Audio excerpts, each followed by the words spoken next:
So good afternoon, and thank you so much for joining us for the Good Trouble, Black Lives Matter in Tenants' Rights Conference. My name is Leah Goodridge. I am a supervising attorney of the Housing Project at Mobilization for Justice in New York.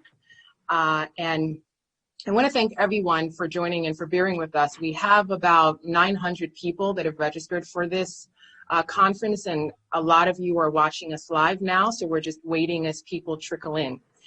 So in the wake of the deaths of George Floyd, Breonna Taylor, and countless other Black lives, as a nation, we're beginning and have had conversations about racism, anti-Blackness, and violence. But not all violence results in death. Sometimes violence is eviction, sometimes violence is homelessness, and sometimes violence is displacement. So in that vein, oftentimes in public settings like the workplace or media, conversations about race and anti-Blackness are polite, while the raw and honest conversations about the same are saved for the dinner table in the privacy of our own homes. So welcome to our dinner table this afternoon, as we intend to examine and flesh out the many challenges that Black tenants face, not only in the courtroom, but just as tenants navigating their different regions. So this dinner table, as I mentioned before, is pretty large. There are about 900 of you registered and lots of people watching the live stream. So we really appreciate you joining. So thank you. Our esteemed panelists are housing experts from across the nation. For the first panel, we have California, North Carolina, New York, Illinois. And for the rest of the panels, we have many more regions represented. So we are going to be able to have a very raw and honest conversation about what's going on, not just in New York, but across the nation. We're really looking forward to this conversation. And I just want to quickly note that there is a Q&A portion. So if you have any questions, feel free to ask them, and we will do our best to answer them throughout the conference. It's going to be a live and interactive conference where we throw out questions, and some of our panelists will answer, sometimes some, sometimes all. But all in all, we trust this esteemed panel of experts, and we're very excited to have the conversation. So now my co-moderator, Rob Desir, will take it away and introduce the panelists for the first panel. Thank you, Leah. Before I get to that, just wanted to do a quick introduction. Thank you, panelists and attendees. I first want to thank you, the UCLA Critical Studies team, for sponsoring this event and working hard to ensure success. Also, thanks to the Impact Center for Public Interest at New York Law School for their invaluable support. I'm also grateful to the panelists who have graciously given their time amidst their busy schedules to have this important discussion. This panel will discuss the myriad issues and particular challenges that Black tenants face as they deal with gentrification, displacement, a harsh societal system of disparate impacts while navigating the various forces that have a profound impact on their lives. We will explore various themes via our three panels. For myself, I'm Robert Desir. I'm a staff attorney at the Legal Aid Society's Civil Law Reform Unit. Our unit is one part of our vast housing practice at the Legal Aid Society. The Law Reform Unit takes a broad approach to dealing with housing issues that tenants face in rent-stabilized housing, private housing, and subsidized housing, as well as those who use vouchers or subsidies to secure housing to pay the rent. Much of our focus is utilizing affirmative litigation in state and federal courts to preserve affordable housing, eliminate barriers to accessing housing, strengthening tenants' rights, and enforcing habitability standards, whether it be against private landlords, government actors, or public housing agencies. The Society's counsel on hundreds of cases concerning the rights of tenants in regulated and unregulated apartments across the city. I welcome the panel. First, we're going to start with a panel of practitioners. This panel is entitled The Impact of Gentrification, Eviction, and Housing Court on Black Tenants.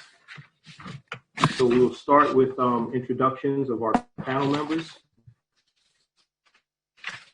I'll go in alphabetical order. First up is Denerica Brooks. Denerica Brooks is the director of the Housing Practice Group at Legal Aid Chicago, the largest provider of free civil legal aid in Cook County, Illinois. She specializes in ensuring that subsidized and private housing tenants live in decent, safe, and affordable housing that is free from discrimination. Her tenant representation spans across the gamut of forums. She has been instrumental in Legal Aid Chicago's efforts to ensure their clients are able to safely shelter in place during this COVID pandemic. Prior to focusing on housing matters, she practiced family law, employment law, bankruptcy, and consumer law. She also serves as part-time faculty at Loyola University, Chicago School of Law, where she teaches practice and professional identity formation. Also joining us is Donnella Green. Donnella Green is a supervising attorney of the Lawyers Preventing and Ending Homelessness Project at Inner City Law Center in Los Angeles, California, where she focuses on providing holistic legal services to prevent homelessness, increase access to permanent housing, and combat the practices that serve to marginalize and create barriers for individuals and families that are unhoused or at risk of homelessness. Prior to Inner City Law Center, she worked as a staff attorney at the Legal Aid Society's criminal defense practice in Brooklyn, New York. Also joining us is Jesse McCoy. Jesse is the James Scott Farron Lecturing Fellow and Supervising Attorney for the Duke Law Civil Law Clinic, where he has been full-time since 2017. In that capacity, he teaches a seminar course, mentors students in developing and improving basic civil litigation skills, and oversees their handling of cases for indigent clients through the clinic's partnership with Legal Aid of North Carolina, where he previously served as a staff attorney in the agency's Winston-Salem and Durham offices. The Duke Civil Justice Clinic partners with Legal Aid of North Carolina and Durham County Department of Social Services in the Eviction Diversion Prevention Program designed to reduce the number of eviction judgments in Durham County. Jesse has experience in a variety of practice areas such as criminal defense, personal injury, public housing evictions, and voucher terminations, as well as various landlord-tenant matters, and that includes foreclosure defense. Jesse has also served as an advocate for victims of domestic violence in Wake, Durham, Granville, Vance, and Forsyth counties, and has taught at both the North Carolina Central University and Wake Forest University Schools of Law. Finally, we have Robert Sanderman. Robert Sanderman has been a staff attorney with Queens Legal Services of Legal Services NYC for 6 years. During his tenure, he has focused on community economic development and housing rights. He has represented subsidized housing tenants, rent-regulated tenants, and private housing tenants in state court, federal court, housing court, and its administrative proceedings. These are in matters ranging from typical summary eviction proceedings and administrative termination proceedings to challenging the problematic NYPD nuisance abatement practices whereby they secure lockout orders before the tenant has had a chance to be heard. His responsibilities also include safeguarding the rights of tenants living in properties that are foreclosed upon. In addition, he works closely with tenant organizers and community-based organizations around strengthening tenants' rights and creating affordable housing. We're very grateful to have this panel, and we welcome you all.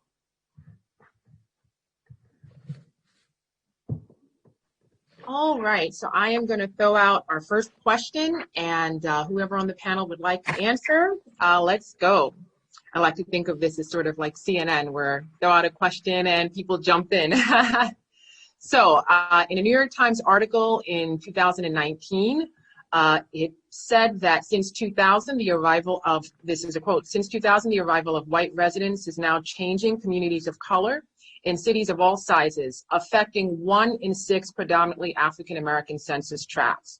This pattern is consistent throughout the country and jolts the mortgage market architecture and value of the land. So question, in your region, are you seeing gentrification in your region? And if so, how is it affecting Black tenants? Anyone can jump in. I can start that off. To answer the first question, absolutely. Yes, we're seeing gentrification. What region are you in? Oh, this is North Carolina, so this is the southeast. Okay. But our city in particular has a wide variety of innovative tech startups and engineering firms, which have brought a lot of people from other regions, other more expensive regions of the nation into our city. So whereas roughly about 10 years ago, you could get a 2-bedroom apartment here in Durham for about $650 a month. Now the average is about $1,200 a month. And most people who are from Durham aren't making those elevated salaries to be able to support that. In addition, there were a lot of municipal services that people from Durham were trying to access that they could not access and had several protests trying to get. But now, because the landscape has changed and because the people who have moved downtown look different, those municipal services have magically appeared. And that has created some issues with some of the community, the longstanding members of the community who've been around. Very interesting. Anyone else? The article refers to New York City, so definitely in my region where I'm at. Just the short 6 years I've been here. You're a little low. Can you hear me better now? Yes. Okay. Yeah. So my region is New York City, so it's obviously in the article. So gentrification is definitely here in New York City, as people would know. Just the short 6 years I've been practicing, it's just been a dramatic change and acceleration of how unaffordable these cities are. So just growing up, learning about white flight and just seeing reverse white flight in real time. A lot of my clients just can't afford to live in the communities they grew up in.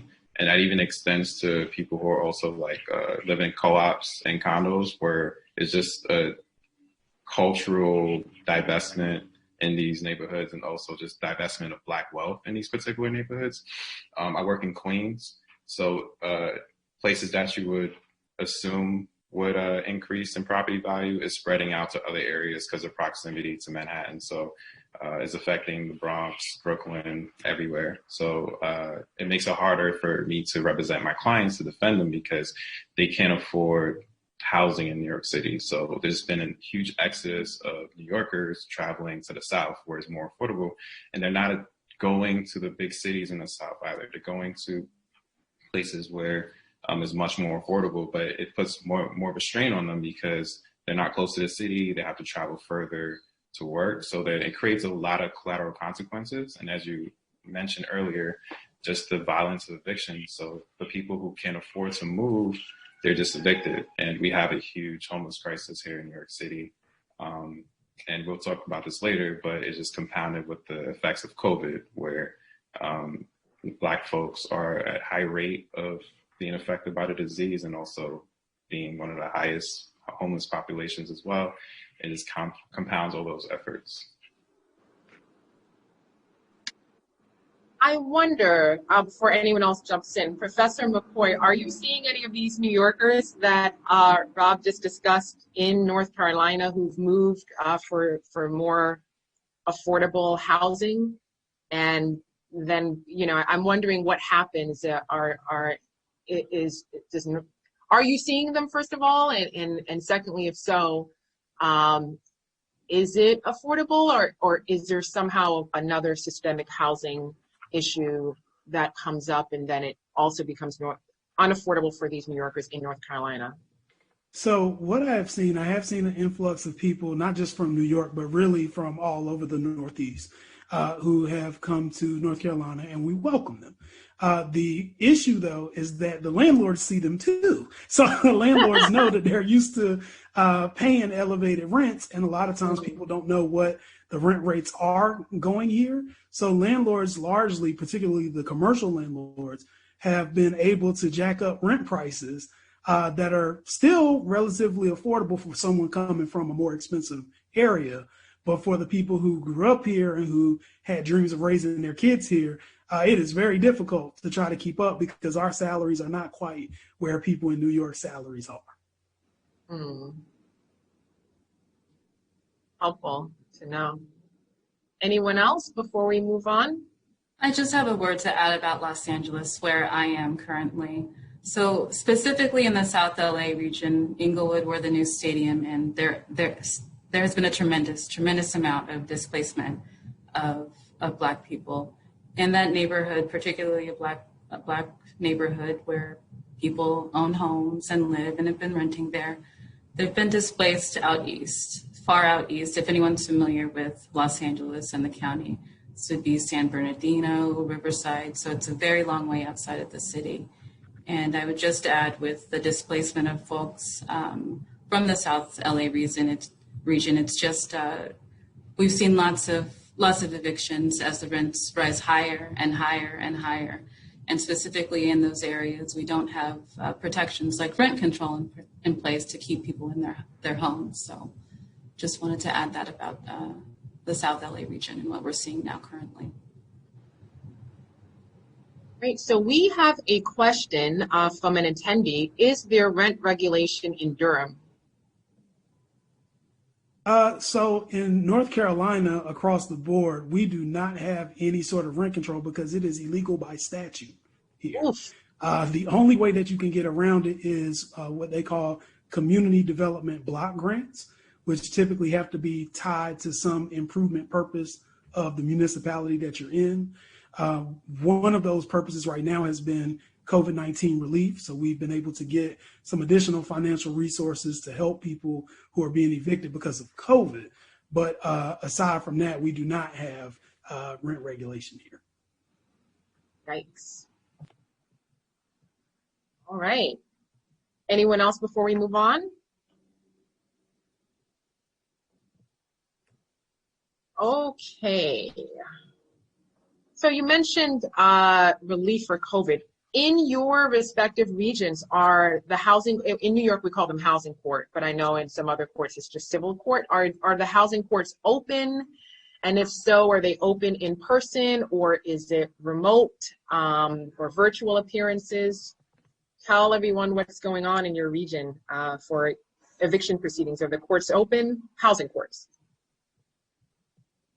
So I guess I can start off with this one. So I'm in Chicago in Cook County, Illinois, and our courts are open. Our courts are open. They are hearing cases in person for those who can't access technology and that happen to find out about their court date somehow, but also doing a lot of remote Zoom hearings where the attorneys are representing tenants by Zoom. You can call in on the telephone. There's serious due process concerns there when you talk about having hearings over the telephone. I will say, though, that in April of this year, our governor issued an eviction moratorium for non-payment of rent cases. And as a result of that, landlords are prohibited from even filing eviction cases. But prior to April 23rd, when the moratorium was entered, even in lieu of the CARES Act, landlords were still filing dozens of cases every single day. And so those cases are still pending and being continued and now being heard in the courtrooms. Also, could you add in what efforts have there been to stop court actions from going forward in your area? If everyone who answers going forward could maybe add that as part of their response. Well, we are an LSC agency, which means that there are certain things that we can't do, which means trying to get policy changes. But what we are trying to do is spread information about what's happening.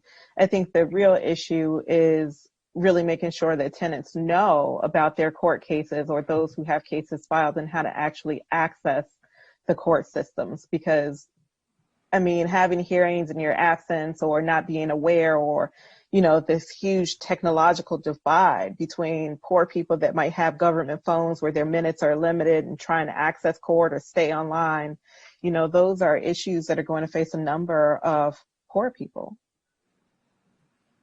So I just want to thank you so much. So we have a lot of attendees right now, and we're getting in a lot of questions. So we got in a few questions, and this is for Professor McCoy. Is there any thought to challenging the fact that there is a law that prevents any type of rent regulation on the legislative stage or legal challenge with the case? Or have there been any attempts, and what's happened? So that's the question. So yes, absolutely. There have been people who have been trying to change it. The problem is our General Assembly is composed mostly of landlords and people who don't really want to change it and don't really have an incentive to do so. We also have a very, very powerful landlord lobby here who, for anything that changes, if it doesn't necessarily meet their seal of approval, it can be very difficult for you to get anything done in addition. So the short answer is yes, but I think in North Carolina, much like many of the southern states, tenants don't often have as many rights as they would. I think, in North Carolina, we are actually fortunate compared to some of the other southern states because we do have certain rights that they don't. But for the most part, it's not going to be like other places around the country. Getting back to your initial question, one of the concerns that we always have here in North Carolina is when court cases are heard. We do not have virtual court. Our court system does not deal with virtual court. We are in court. And what I mean by that is our eviction court and traffic court are side by side on the third floor of the courthouse. Everybody is going to be in court. Social distancing is encouraged, but not necessarily practical. And I don't see it being implemented. About how many people would you say like today are in housing court like that you're seeing? Is it like 5 people or? Oh, no. So we average per month about 900 eviction filings. That's our average. It's dropped off since COVID, but in our city is only about 280,000 people, right? So it's dropped off since COVID, but pretty much everybody is going to be either in traffic court or housing court. What we have done is we have made visors for the protection of the magistrates and the judges. We have also tried to implement social distancing within the actual courtroom. So people have to sit a couple rows with a couple rows in between. But that just means the people who can't fit in the courtroom either are at risk of missing their name getting called on the docket, or they're outside in the hallway with everybody else in the community, not necessarily socially distant. So that's one of the distinctions of North Carolina. I think the other thing I'll say is we try our best to accommodate a pretty efficient docket. So even though we might have on a given morning 150 to 200 cases, we try to exercise those in such a way that their case is heard on the hour or on the half hour. The problem that we have, though, as I'm sure everybody can relate, landlords, when they select who they're evicting and they file their complaint, they have the benefit here of picking the date that they want those cases heard.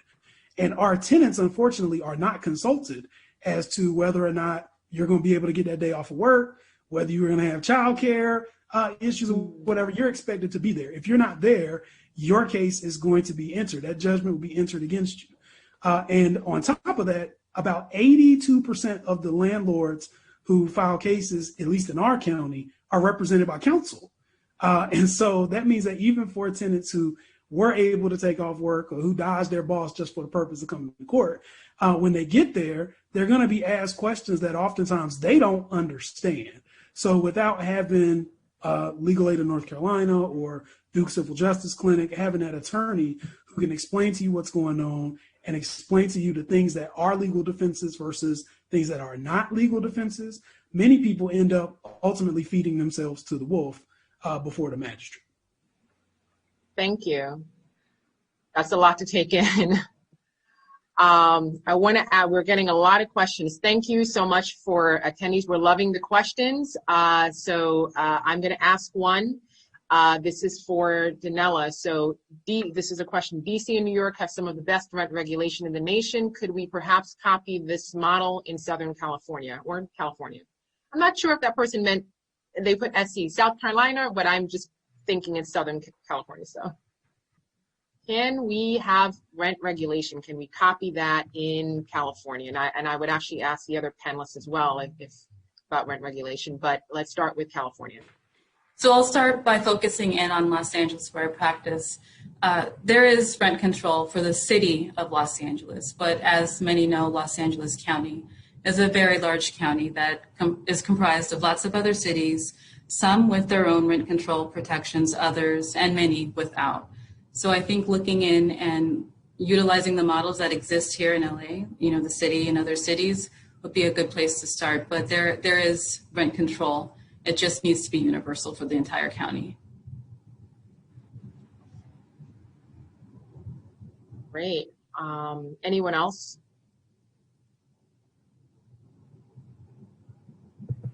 Okay, so we were talking a bit about, I want to continue, we were talking a bit about what it looks like now in the age of the coronavirus, what it looks like now in the age of coronavirus, the housing courts. And we learned a lot about North Carolina. And the specific question I want to go back to is, are the courts open in your area? What we learned from North Carolina is the courts are open, and there's no virtual, there's just in person, and sometimes it's not an opportunity to socially distance. What about some of the other regions? Anyone else want to talk about their region? So in Los Angeles, the LA Superior Court is technically open.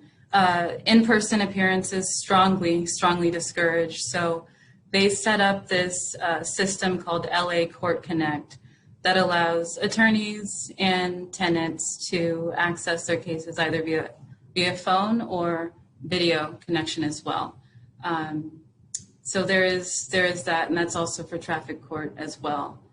Though with traffic court, there are some in-person appearances required in certain circumstances, specifically if you're going to challenge the citation, which, most people will be.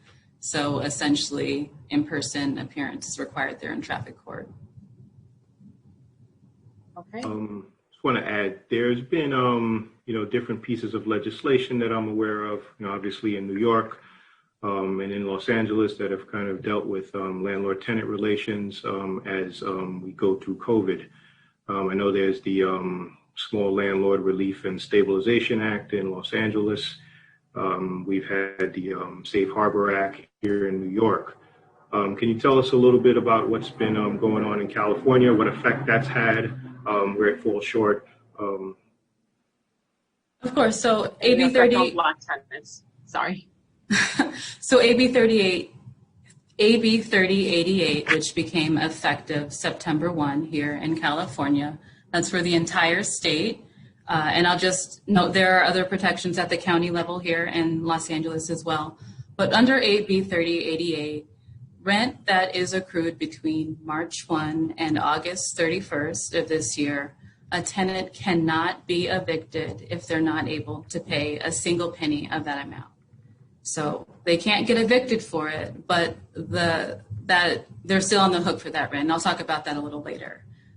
For the second time frame that this act covers, from September 1 to January 31st, 2021, if a tenant cannot pay rent, any portion of it, the full portion of it, then they have to do a couple of things. The first thing that they need to do is submit a declaration to their landlord within 15 days of receiving a notice. And that notice that they receive from their landlord, it has to contain specific language, and it also needs to include a copy of that declaration that they're supposed to submit. So once they do that, if they submit that notice along with that declaration, rent for that time that they're on the hook for is 25%. And that needs to get paid by January 31st, 2021. It can get paid in, installments, monthly, lump sum, but just by the end of January 31, it has to be paid in full. And with that, after the 31st of January, tenants can start to get evicted again for non-payment of rent. I will say, though, that for that entire period from March 1 to January 31st, 2021, what AB 3088 does to those monies, that it allows landlords to then go into small claims court to get back that money. Under AB 38, it's supposed to be masked, whatever happens in small claims court, but they're still on the hook for it, right? They're still affected by those large amounts of money. And I would also like to add that any eviction that happens between March 4th and January 31st, 2021, those are supposed to be masked as well, regardless of the outcome.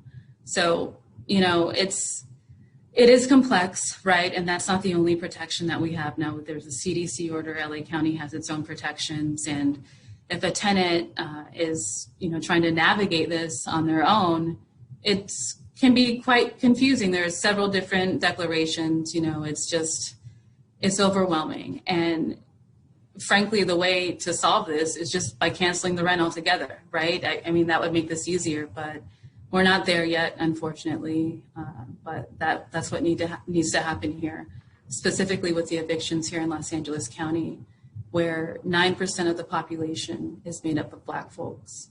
40% of people currently experiencing homelessness in Los Angeles County now.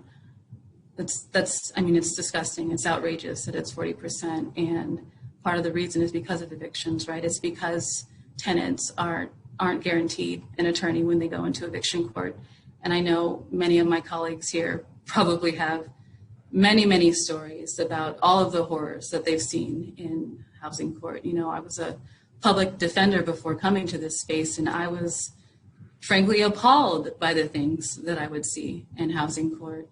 So that's just a plug here for right to counsel. I know that there is that, we have that in New York, but it's desperately needed, and we're still pushing for it here in Los Angeles.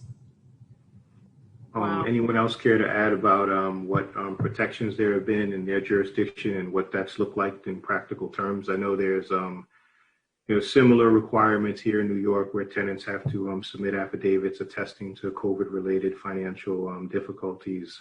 So just wondering how that's playing out, like if there are differences in other jurisdictions. So we have something similar in the city of Chicago. It's the COVID-19 eviction protection ordinance, but it only applies to the city of Chicago, where if you do owe rent after the CARES Act expires, that if your landlord gives you a 5-day notice or demand for rent, then you have 7 days to give something in writing, a letter, text message, email, something in writing that actually says that you've been affected by COVID-19 and that's the reason that you cannot pay rent.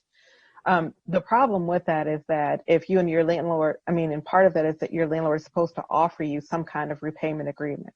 But if you cannot come up with a repayment agreement, then your landlord can file an eviction action against you. If you can't work things out, your landlord can file an eviction act against you. And for those properties that were covered under the CARES Act, and let's keep in mind that was only 30% of rental properties nationally, right?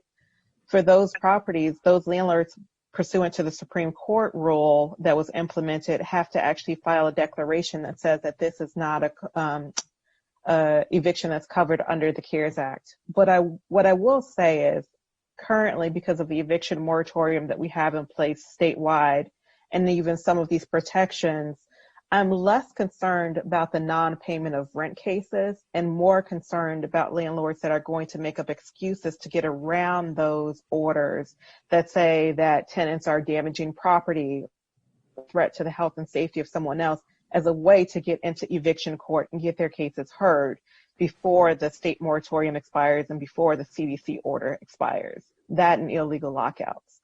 So there are protections in place, but I think we have all seen in practice there are ways to get around these things. And tenants rarely get the benefit of the doubt, in part because they don't have counsel. I think 11% of tenants in Chicago have representation compared to 90% of landlords.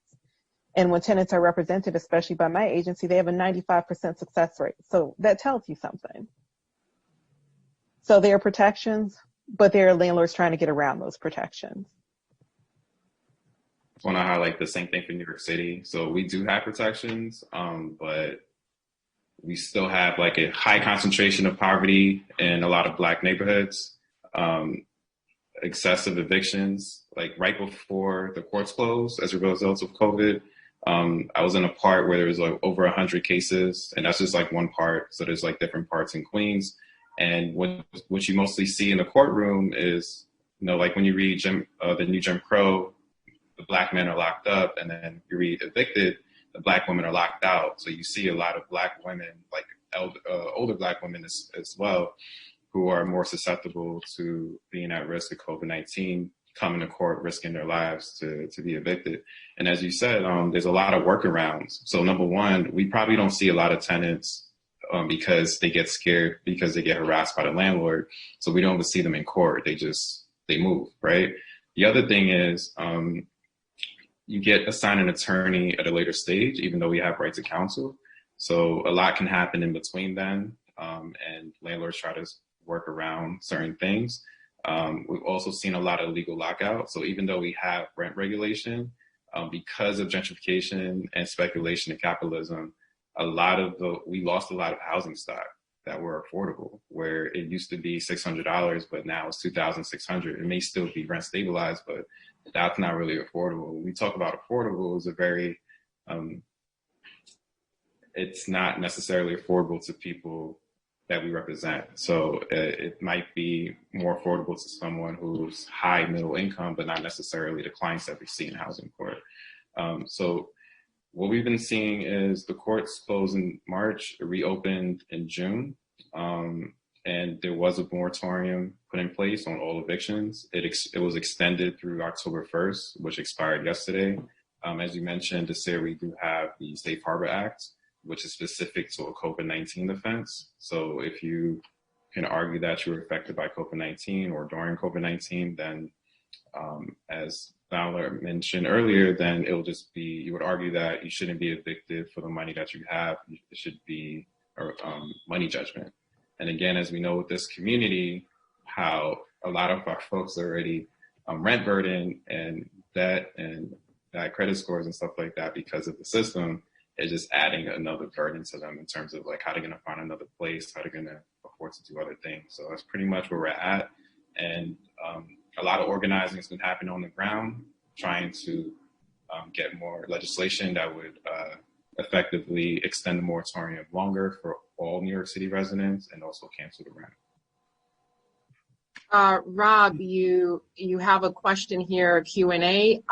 People want to make sure that you answer what it's like for Black tenants right now. How are they specifically impacted by housing court in the age of COVID? Are housing courts open? And I know you wrote an article about this, Black Lives Matter and tenants and keeping housing courts closed, but can you go into, for folks who are across the country and not from New York, what's going on? Are New York courts open? Are they virtual? Are they in person? And how is it impacting Black tenants? Yeah, it's impacting Black tenants in so many ways. I'm not even sure if I can cover everything because of all that's been happening since March. And I know we're going to talk about how it affects us later on, but courts are open. It's been a back and forth in terms of advocates trying to make sure that we keep courts closed. I think there's been a push to keep it closed because of the susceptibility of African Americans in this disease, to keep them out of those enclosed spaces. And also we already have a homelessness crisis. So compounded with that, the fact that the COVID-19 affects disproportionately people who are locked up and or are homeless, which is again, our demographic, these are ways to protect people. And of course, you can't shelter a home if you don't have a place to live, right? So this is part of the argument that advocates, organizers, tenants on the ground.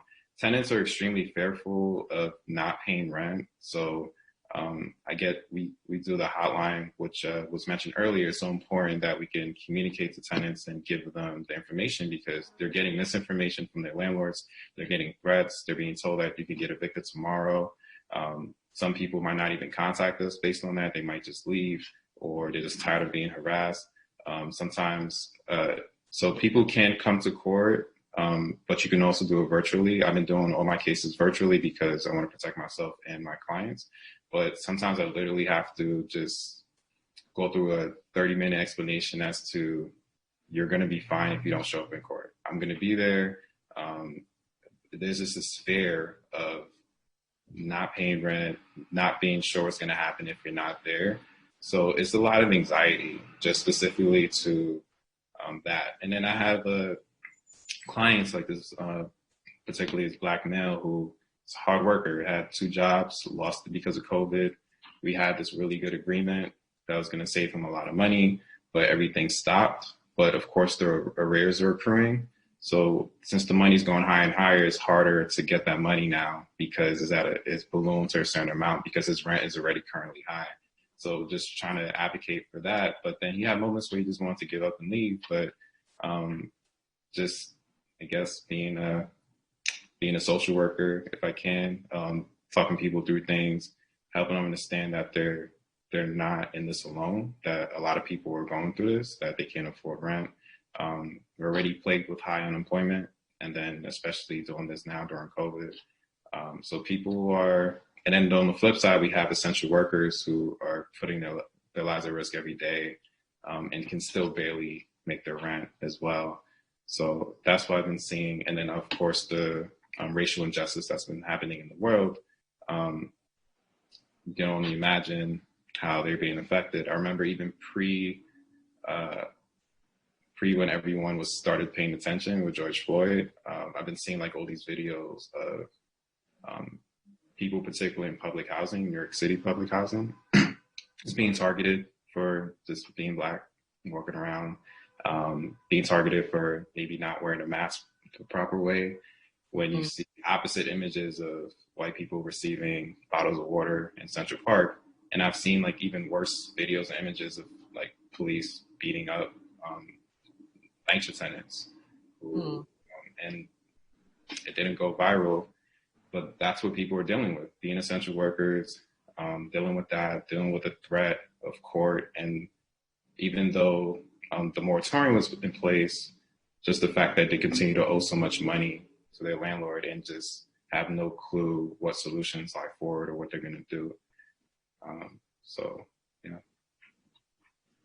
Thank you. A lot of folks have not necessarily questions, but they want to, because it's a national conference, we also want to make sure that what you're saying contributes. So, Ms. Rosado, not a question, but it's incredibly frustrating to see local governments using their CARES funds like CRF for eviction prevention, but aiming at higher income levels who they think will be more successful at sustaining their housing, totally leaving out ELI, VLI households. So that's just a comment. And then another person said, this is exactly what's happening in Minnesota. Our eviction moratorium has been amended several times. Folks are able to be evicted if the landlord wants to move a family member in, or if there has been significant damage to property. Tenants may also be evicted if the landlord feels that the tenant's behavior seriously endangers the safety of other residents, serves as a catch-all in most complaints. Now, I want to touch on that because a lot of these sort of subjective standards can be very racialized if it's behavioral. So, how not even just necessarily with the pandemic, but how have you seen certain standards like, say, nuisance or other legal standards be racialized in a way that impacts a Black tenant differently from, say, a white tenant? I can tell you now, I've seen it in the one example I've seen is just, what is just simple, regular behavior being turned into something larger than it is. And a nuisance case, because a lot of these cases are subjective. There was even one where, children were running, and it's New York City, it's close apartments, children are going to run. And that was a case, right, in New York City. How are you seeing cases where behavioral conduct is at the heart of it and it becomes racialized to specifically impact Black tenants before or during the pandemic? Sorry. Go ahead, Robert. Okay, so this is something that's near and dear to my heart because even pre-COVID-19, we deal primarily and a lot with subsidized housing tenants. And here in Chicago, property managers in particular are allowed to actually bar people from the property completely. Now, one of the things that I have seen is that when COVID happened and everyone was having stay-at-home orders, everyone's like, oh, it's so hard to be away from my family. It's so hard not to visit my grandmother. It's so hard not to visit my mother and check on her and make sure she has groceries.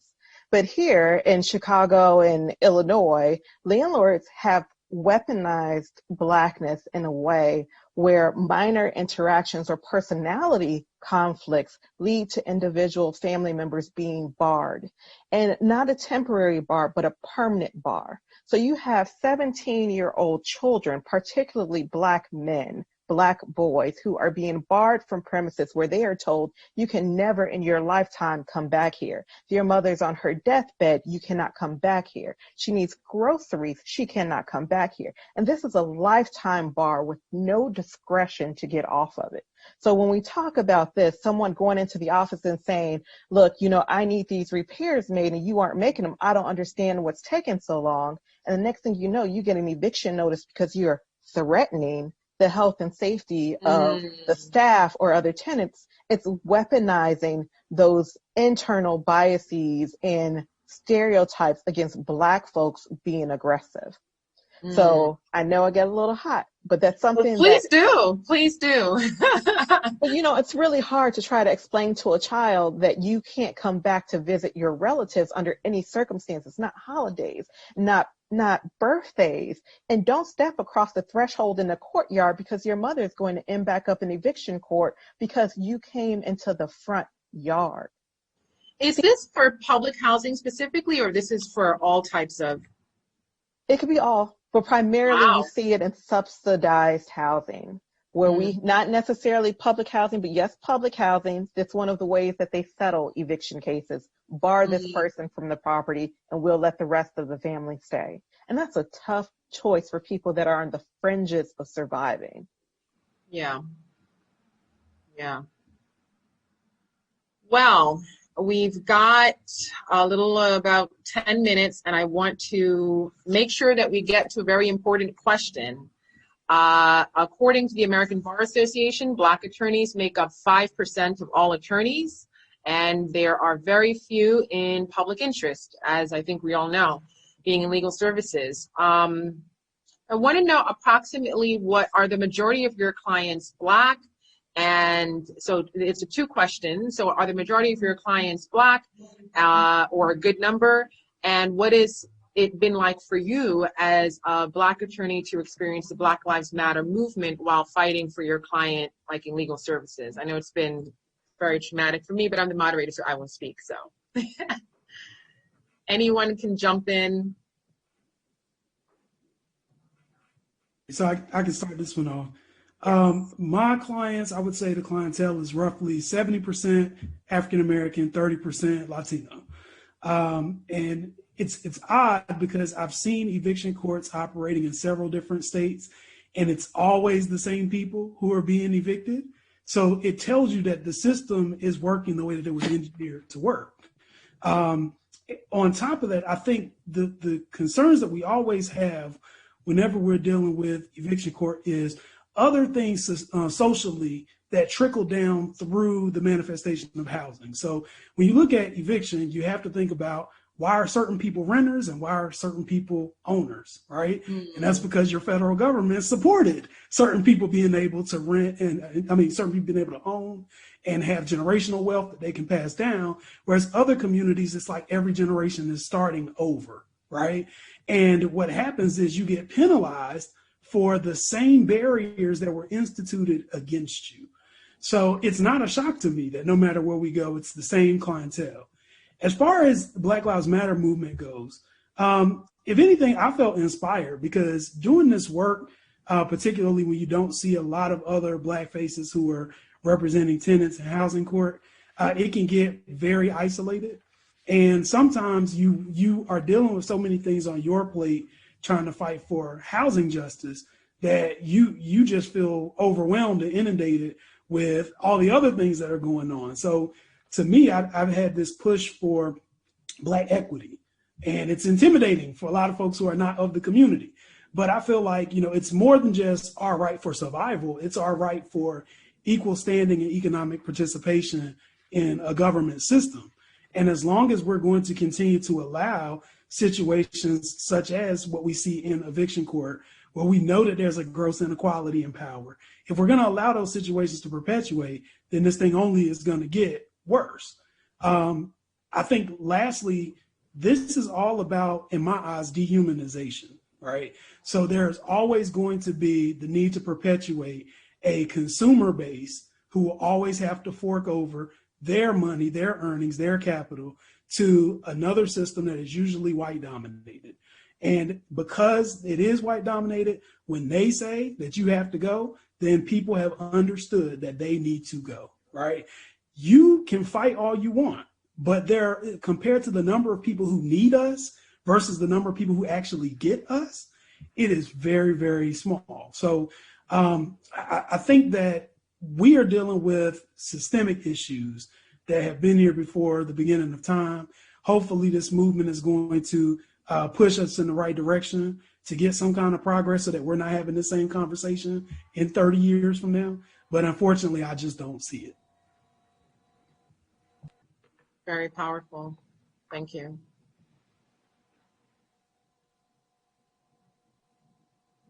Else? I mean, if everything is amazing and and there are no barriers, it's easy peasy. I just have to agree with everything Professor McCoy said. There's a lot of, so I represent mostly African American and Latinx folks here, because again, the concentration of poverty. So even though they might not be the majority, that's what we see in housing court. But we have to, Black Lives Matter movement has been like kind of up and down for me. So I remember seeing something that said, disappointed but not surprised. And I feel like that's kind of the feeling sometimes, well, throughout. I think that's just the mood, because I feel like there's a great awakening for some, but it's just stuff that we already knew.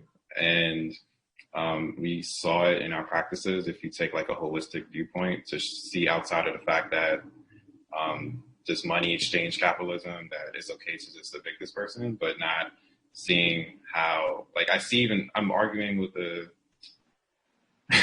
counsel about income source discrimination, because my client has a voucher and the landlord just doesn't want to accept it, right? Just because, for no good reason. And who's that going to disproportionately affect? Black and brown people who have those vouchers, right? So that's like one of those things that just seems like it's neutral, but it's not. We mentioned earlier about the nuisance cases. Like I had represented this young Black male who went to go see his friend in a neighboring building. And then, of course, they scoped him out because he looked suspicious because he's Black and standing around. And a security guard put cuffs on him and he got upset. And then I had to argue why just the fact that security guard came and put cuffs on him didn't mean that he was guilty of a nuisance or he's causing like any harm to anyone. And that's something that should be basic. Or the fact that someone called the police doesn't mean that my client should be evicted, right? That's just, we saw that throughout on video, how that's just a tactic to try to control Black lives. So yeah, for Professor McCoy said, it has to be, there's been a lot of good changes, but it has to be like structural changes that's going to help people develop wealth, give them autonomy over their communities. I think that's super essential. There's so many alternative housing models where it's like where people can have control, take speculation out of it, and make housing a human right. Robert, you talked about the courts, and the courts is a force that takes away the power of Black tenants to organize. Can you elaborate on that notion a little bit? Yeah, so that was like in the context of thinking of, because as a Black man, I never thought I was going to be an attorney. I have no attorneys in my family. I think I was the first to go to college and law school and stuff like that. And then in predominant white spaces, especially as a Black male. And then to realize that I'm a gatekeeper, like I have a lot of power in terms of my clients relying on me. I'm the conduit between my client and the courts and what's going to happen. But sometimes with litigation, we're kind of just driving the car. We're telling the client, this is the issues we have. You can't argue that because it's not within the scope of the law. Or I've done this 100 times. This is what the judges are going to want to hear, and in terms of what we're going to deal with. But our clients, they're dealing with like all these issues in their life where like that might be super important to them. So what I learned is we have to give leeway to we got to hear them. I know that sometimes had tenants who didn't care if they lost or not. They just wanted to be heard. They just wanted to have this hearing in front of the judge to be heard. And this all relates to trauma, because there's a lot of trauma in our community and we're just not dealing with it, or we're, particularly Black women, are expected to just be strong and just continue to bear through it. So I think that's what I've been recognizing. And I first recognized it in law school, where I was doing a case where a Black male was killed in 1960, in like 1950s in Mississippi for hogging the road, quote unquote, but that's just for being Black.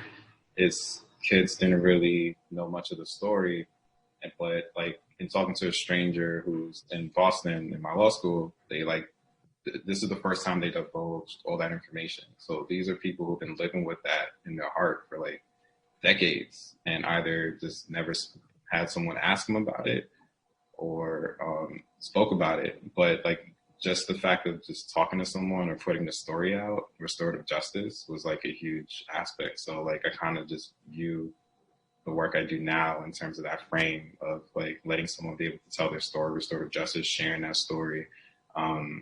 Sometimes like a legal win isn't necessarily the win that we need. It could just be organizing, or just, like you mentioned earlier, that like the goal is to dehumanize us. So the more we can do to humanize our clients and our community, the better. I want to make sure we're getting a lot of questions. So thank you so much, folks, for sticking with us and for making this a great conference. So one question from a very special litigator in New York and Harlem. I don't know if people want us to say their names, but has COVID affected the racial composition of tenants requesting legal services? Put another way, are more white folks now requesting legal services? And if so, how are you dealing with this?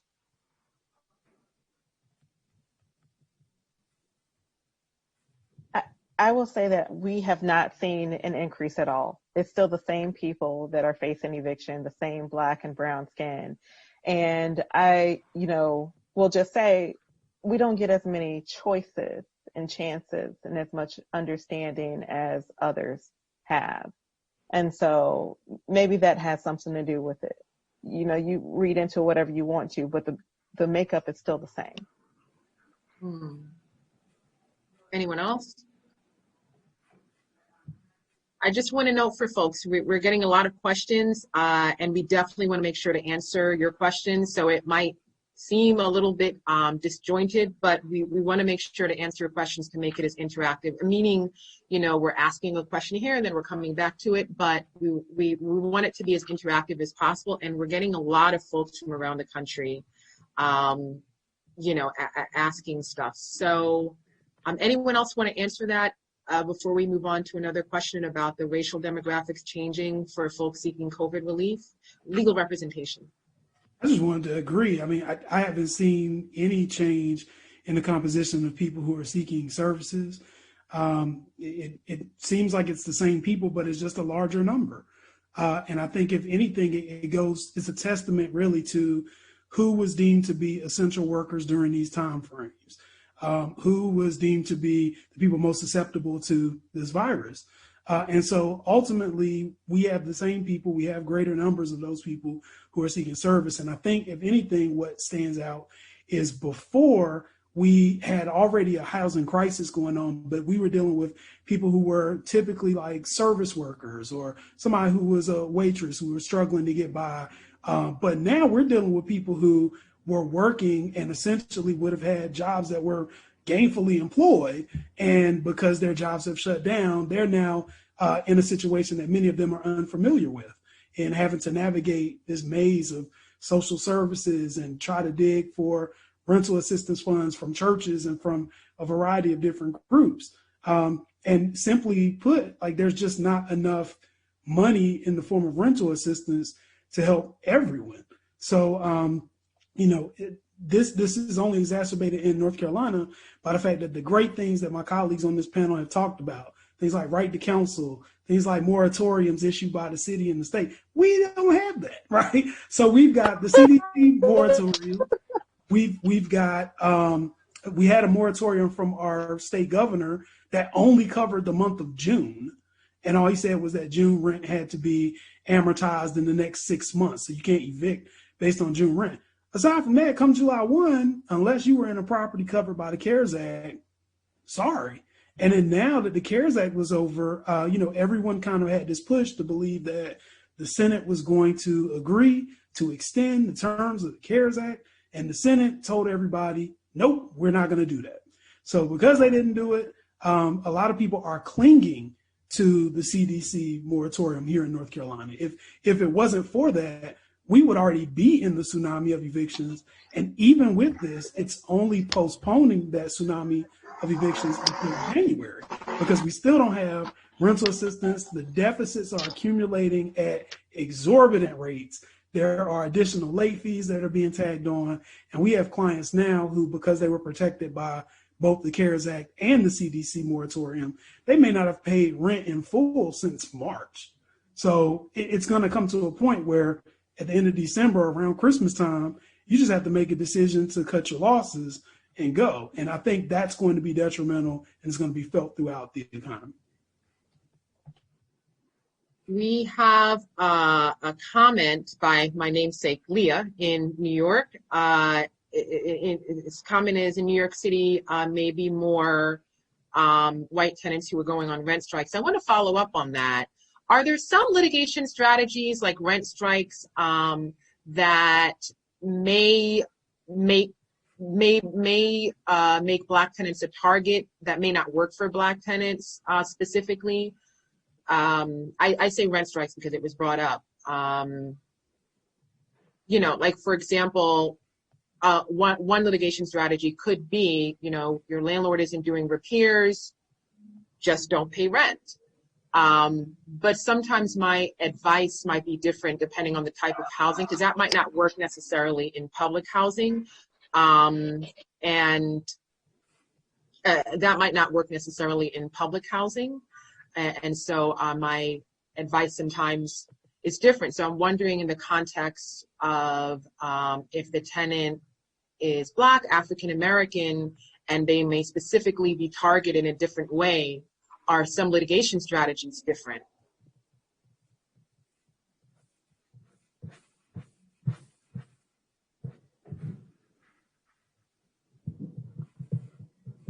I'll kick this off. I'll just say, unfortunately, I know I'm sounding like a broken record. North Carolina has a very vicious no self-help law. So tenants are not allowed to withhold rent in North Carolina. That will get you an automatic eviction. And so what we try to do instead, we do have groups in the community who are organized around this concept of rent strikes, or at least stopping evictions. And it takes many different forms. Sometimes it's connecting people to resources. Sometimes it's just saying everybody from a certain apartment complex is going to stop paying rent. The problem, though, is that's a double-edged sword, because we're also in this zone of gentrification. So even if a whole community of African-American people decide to go on a rent strike, the landlord now can just go to court and get his eviction. And now he can jack up the rent and rent it out to all the other people who are coming in. So we try to investigate ways and methods that won't necessarily disrupt people's ability to remain in the unit, just because in this state it's so easy to be removed. And I'll just add that people are genuinely afraid. Now, I know that there's a narrative that has been surfacing that says that people still have money, they still have their income, they just don't want to pay rent. I haven't seen those people. The people that I have seen are trying to pay rent. They are scraping, they are borrowing, they're trying to make partial payments because they are afraid of the long-term and short-term effects of eviction. But a lot of people don't realize that for families that have been evicted, there are adverse health consequences. There's an increase in the suicide rate, depression rate, anxiety rate. And for people that are already rent burdened and have a place to stay, they want to maintain that, because otherwise you're uprooting your children and your family, and record that's going to significantly limit where you can go next, what types of landlords will rent to you. And it's also going to make sure that you are going to live in substandard housing, because those are the only landlords that are going to rent to you. So people are typically terrified because here in Illinois, in Cook County in particular, you get 90 seconds in front of a judge on average. And if you do not have an attorney, the strong likelihood is you are going to lose. And so there's that fear there that cannot just be wiped away because, you know, people are now all of a sudden woke or keying into the issues that are facing Black people. Mm.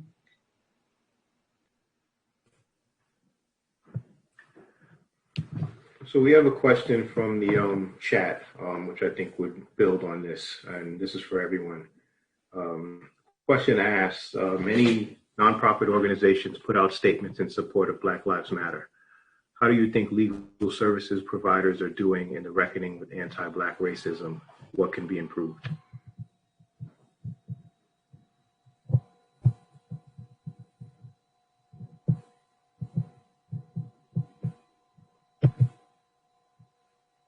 I think that it brought home a lot of issues.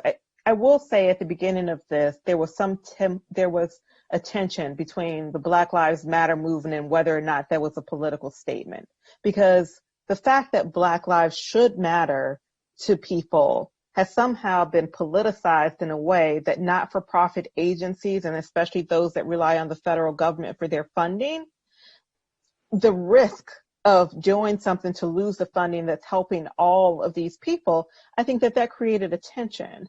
And the narrative from Black Lives Matter a few years ago to now, I think has now changed so that even though there are some people that are still politicizing it, it's not as political. It's a statement. Mm-hmm. So it depends on what your definition of Black Lives Matter is and what you do with that. Some people are still trying to figure out the difference between people of color and Black people. So there's a long way to go, but anyone else? I will say that it caused a lot of organizations to look inward and see how they were operating, to see who was on staff, to see which clients they were connecting with, et cetera, et cetera. But it is just a reminder, right? Like this, again, back to the feelings that I've been feeling about this. It's very complex, right?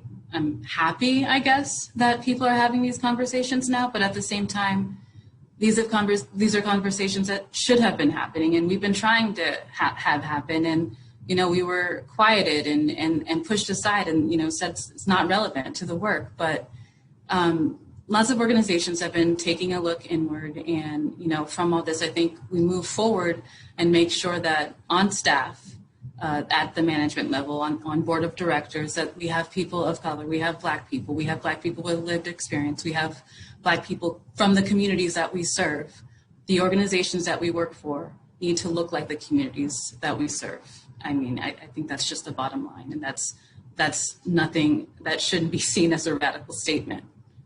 And if I could just add to you, Donnell, I know that I've already talked about this, but I mean, frankly, personally, I can only talk about the way I experience things. And this time around, it has been painful, more painful than I think that it had been in the past because, maybe we've become desensitized to it. But the events of this year have been genuinely painful. And I think it has also inspired me, but I think others on this call to lean into that Blackness and to start asking those difficult questions and being able to risk it and put it on the line, because at some point we have to be the change makers and we have to be the voices, as painful and as burdensome as that is and has become.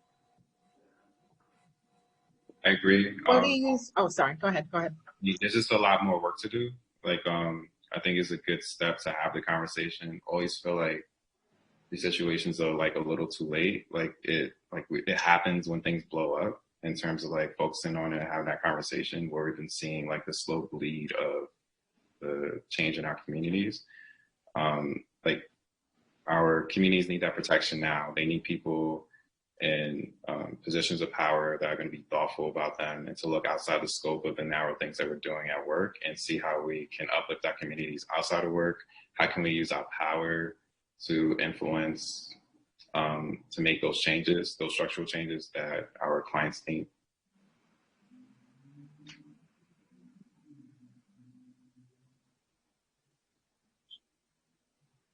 Thank you. Okay, before I have another question here, but before I get to that, anyone else want to say anything on that topic? Okay, so thank you all for the wonderful conference. Can you speak to how you are navigating and thinking through your practice when it conflicts with the work of the tenant movement? For example, where a positive outcome can be reached for your client, but organizers would see it as a loss for the larger movement. Have you had that happen? And if so, how did it play out? Thank you for that question.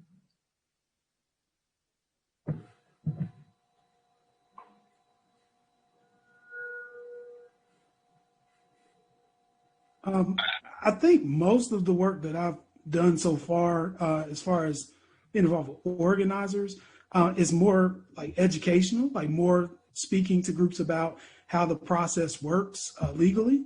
I don't feel as an attorney it is my role to really dictate how a movement works. I think that people have all kinds of innovative and novel ideas, but I also know some of the realities of the legal system. And the last thing that me or any of the area organizers want is to see a mass exodus of Black people being evicted from their homes. I also know that there are different strategies that I've been keeping up with on a national scale. So even things like, in Louisiana, people were getting to the courthouse before it opened and forming a human chain to prevent staff and officials from being able to get into the courthouse. Nobody has done that here, but I see that those things are working. I think we've also got renewed energy and focus into some of the things that we see are already happening in other states. So that renewed push for a right to counsel, renewed pushes for additional rental assistance and for eviction moratoriums to be extended and supplemented. I think that is something that has been really big, particularly given it's a election year and people are being encouraged to go out and vote and understand the ramifications that voting has.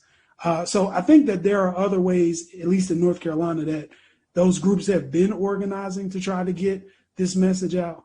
But right now, it just seems that the way that our legal system is set up, it almost turns into a reinforcement of those same social inequalities. Yeah. And with my work with organizers, you got to take that community learning approach. So as a lawyer, I have my ethical duty to my clients. But the beautiful thing about working with organizers is we can address things that I can't address with my legal argument or within the courts. And it's super important for us, to the extent possible, to complement each other. So because I don't want to litigate a case if I don't have to, that's going to harm the movement or harm my clients. And sometimes we can provide insight for each other. So there's things that I don't know that's happening on the ground. And there's things that they don't know that I'm doing in court or how court works. So democratizing information, having that conversation, talking to each other, strategizing. I feel like and this goes back to the question you asked earlier, Robert, is just there's nothing like people getting together, right? There's been so many beautiful examples of tenants getting together, talking about their own experiences, which is raw and powerful, and creating solutions because they're experts in their experiences. So it's also an opportunity for us to step outside of what we do and just see the community leaders and hear from them.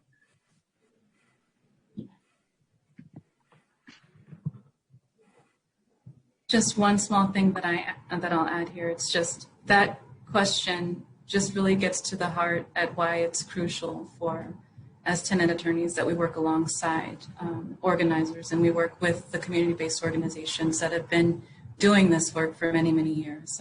We can't be successful and well-informed tenant attorneys if we're not doing that. So I just wanted to raise that.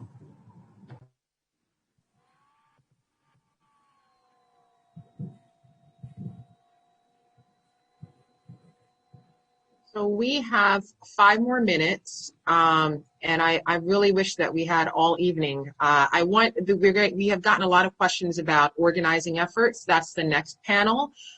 We have organizers from across the nation who are going to talk about also working with attorneys, but specifically what are the organizing efforts. So I want I wish we had so much time, but I want to ask a question. So we're talking a little bit about what it's like in this moment to be a Black attorney, and also representing a good number or majority of Black clients in the midst of a Black Lives Matter movement. It is a little bit, I know for me, it's been a little bit daunting because this is a hard time for for most people. And I want to say that to everyone watching because it's just been incredibly difficult.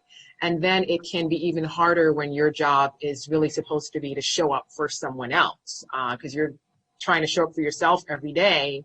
And now you're tasked with, like, you know, doing the best work as an attorney and as an advocate.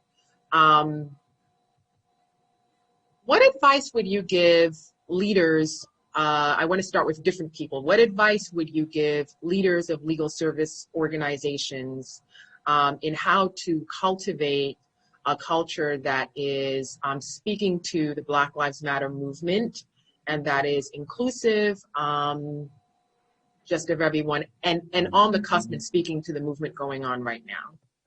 I know this is a question, and I say that, I just want to give a highlight. I say that because having spoken with a bunch of folks from across the nation, the overwhelming response, not just, you know, at nonprofits, but across the board when George Floyd happened and all these murders happened, has been just like silence. Like, people are coming to work and no one's saying anything. People think it's impolite to talk about race, but then in the context of when you're doing work, where you're like dealing with racism and dealing with gentrification and oppression, the silence can feel particularly a little bit like betrayal.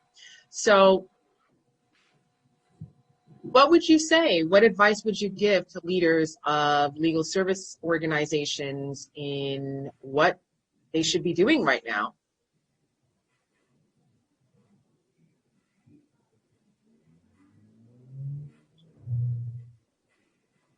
Hypothetically, not your own organization.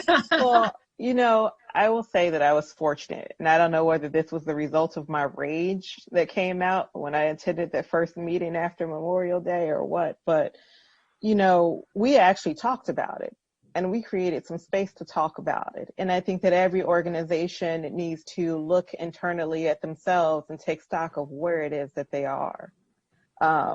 Where are you? Who are the people that you are serving, and what are their needs, and how can you be the support system in the community that you say you are? And that's going to be challenging and difficult, because I think it is difficult to look internally and see where is that implicit bias, where are our blind spots. And it's difficult as it may be, if you don't know where that is, go find somebody, reach out, talk about it, get somebody to help you, do some healing circles and some restorative justice. Let people speak. But, you know, like I said, I was fortunate because we talked about it. We created space for people to express their feelings, their outrage, or whatever the case may be. And I just think that that should be happening across the board, especially since the majority of the clients that we see are Black and Latinx. I would just like to say it's extremely hard as a Black person just experiencing this and doing this work as well, because you have to be on, right? Because people are depending on you. And it's hard to see, it's like history repeating itself, like seeing clips of James Baldwin speaking, and it's like, wow, like that's right now. And Paul Robeson, and it's like, it's just reiterating itself, and you want to see structural change. I guess the advice I would give, I think what was impactful for me is when I had this internship. It was predominantly, it's the most Black people I've ever seen at a legal office. Trayvon Martin was killed, and we just had an impromptu conversation about it. And it was just very humanizing, because sometimes when we deal with the law, a lot of times when you deal with the law, it's not humanizing. We're not talking about the effects of the people we're representing. So I think having those conversations are important. And I think the next hard and important step is finding out ways within our practice to mitigate those challenges. We're not going to solve everything, because these are huge structural problems, but there are ways that organizations can use their power and their influence to affect change, whether on a policy level through the courts, or even making it easier for our clients within like within our own relationship with them and the community. I think we need to have just rest, creating an environment and a culture where rest is okay. Facilitating like a change or different structure in the work week so that people can rest. It's exhausting, and it's a long battle. It's a long fight. So we need to be able to make sure that we take the time to rest.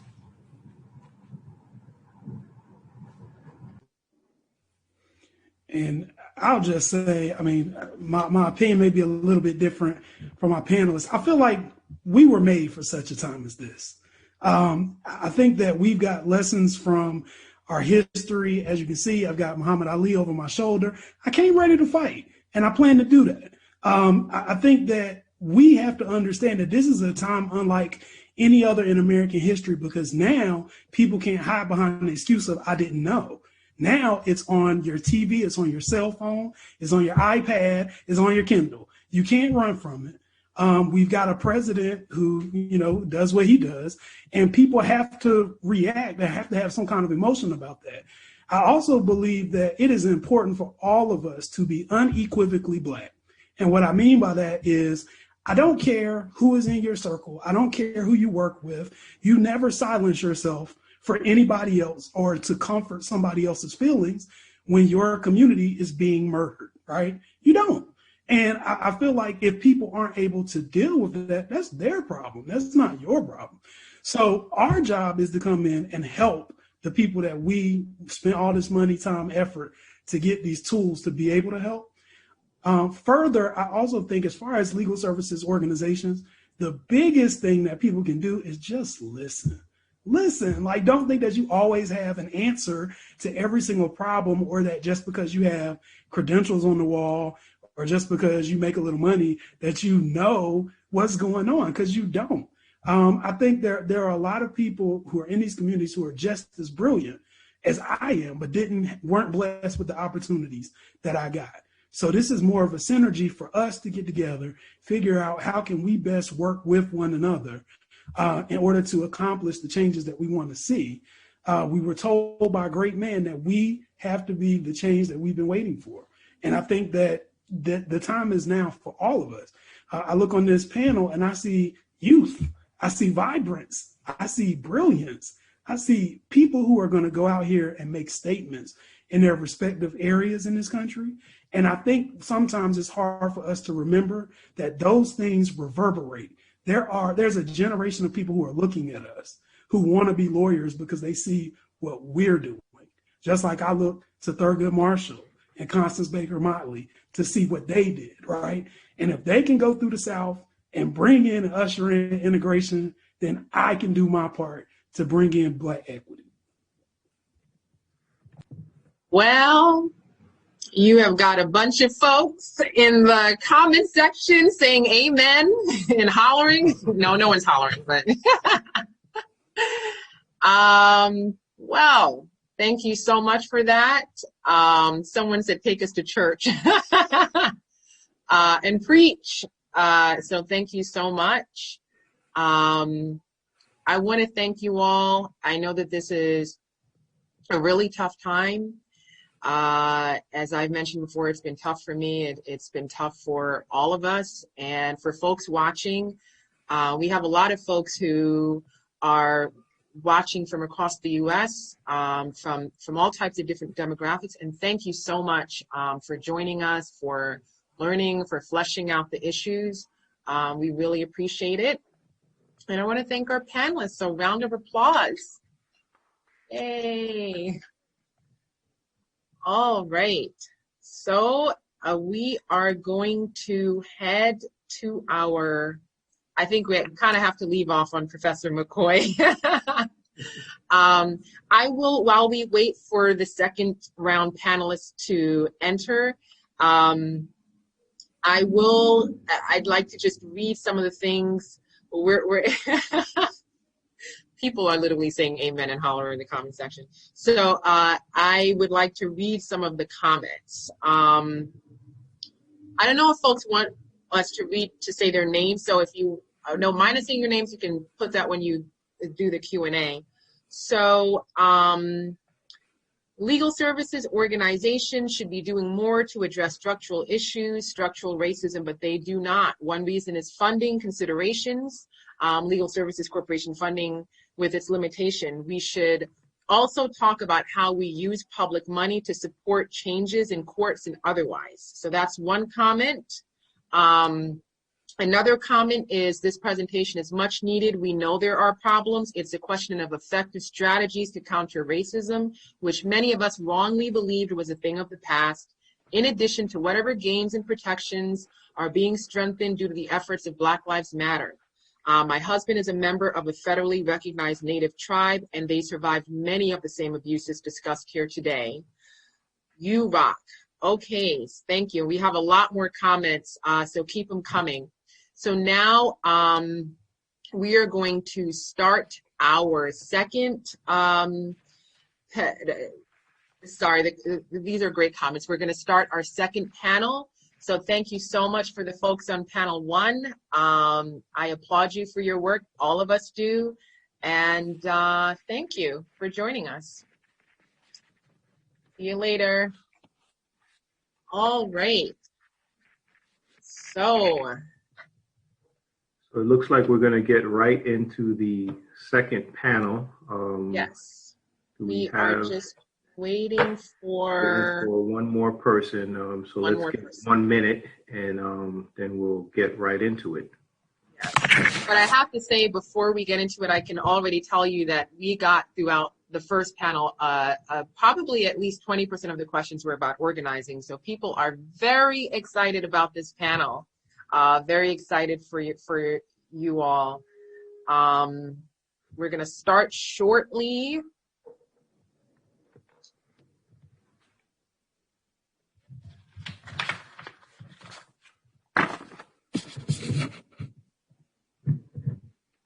So while we're waiting, I can read some of the comments.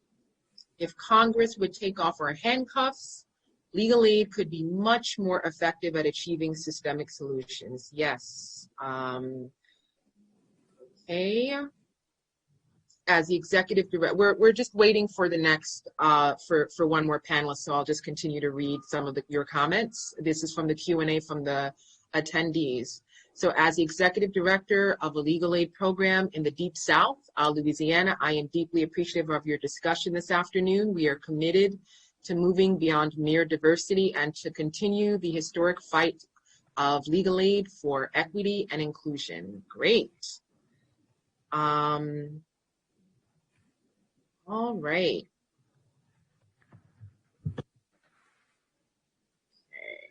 I think we're going to go ahead and get started.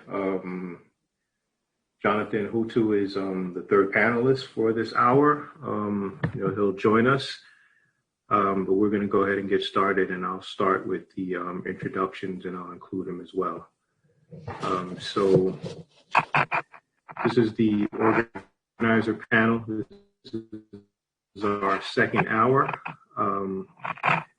First, we have Michael Hollingsworth. Michael Hollingsworth is a lifelong Brooklynite, tenant advocate and housing activist with both the Crown Heights Tenants Union and the Democratic Socialists of America. Michael was spurred into action when his landlord began the process of converting his rent-stabilized apartment building into luxury condos and forcing the long-term tenants out. He was instrumental in forming a tenant association in his building. Once he waded into tenant activism, it wasn't long before he found himself involved in issues around the transferring of public land to private interest and anti-Black rezoning. He has been a vocal critic of the city's racist housing policies and those who uphold them. When Michael isn't strengthening tenants' rights and fighting to stabilize communities, he's either using his creative abilities as a graphic designer, baking the best lemon cake of all time, and being the great uncle to his nephew. Jonathan Hutu, who should be joining us shortly, is a human rights activist and community organizer in Washington, D.C.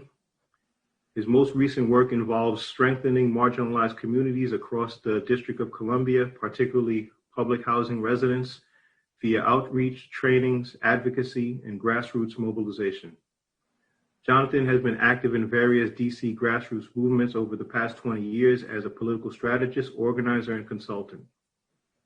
His work includes developing, organizing plans and goals for organizations, coordinating trainings, briefings, and presentations for local groups, and mobilizing activists for legislative advocacy. He joins us in his personal capacity. Finally, we have Janae Manley. Janae Manley is the Kansas City Tenants City Council liaison. In that capacity, she represents tenant interests before the mayor and the Council of Kansas City, Missouri, and holds elected officials accountable when they are not looking out for tenants like her. But her most it was rush hour. Demetria, can you please mute yourself? But her most important role is leader in KC Tenants, which operates under the belief that the people closest to the problems are closest to the solutions.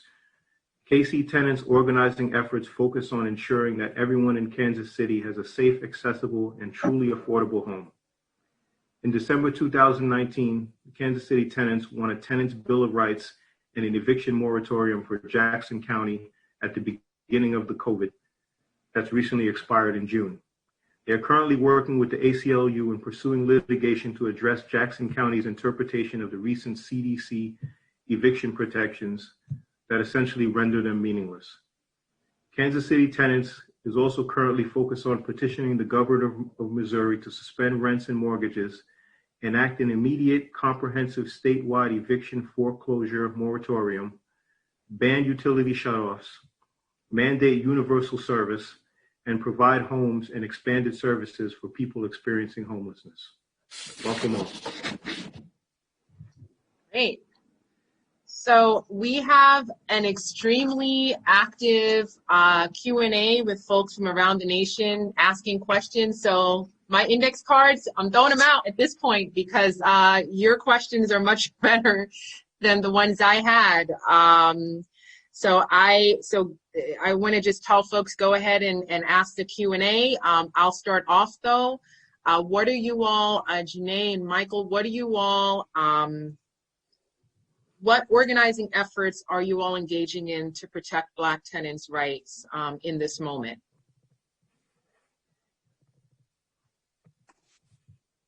Janae, do you want to go? You can go first. Yeah, for sure. So we have a statewide coalition that we're building across Missouri.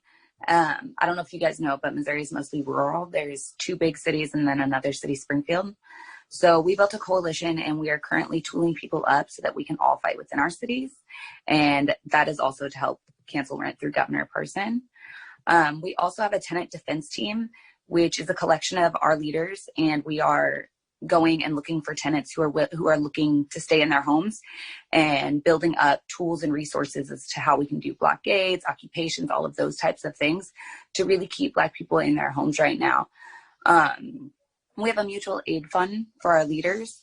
So at the beginning of COVID, a lot of us who are single mothers or working class, we were struggling. We were struggling to organize. Like that's how can we organize when we're scared of rent and our kids are at home? That's not possible.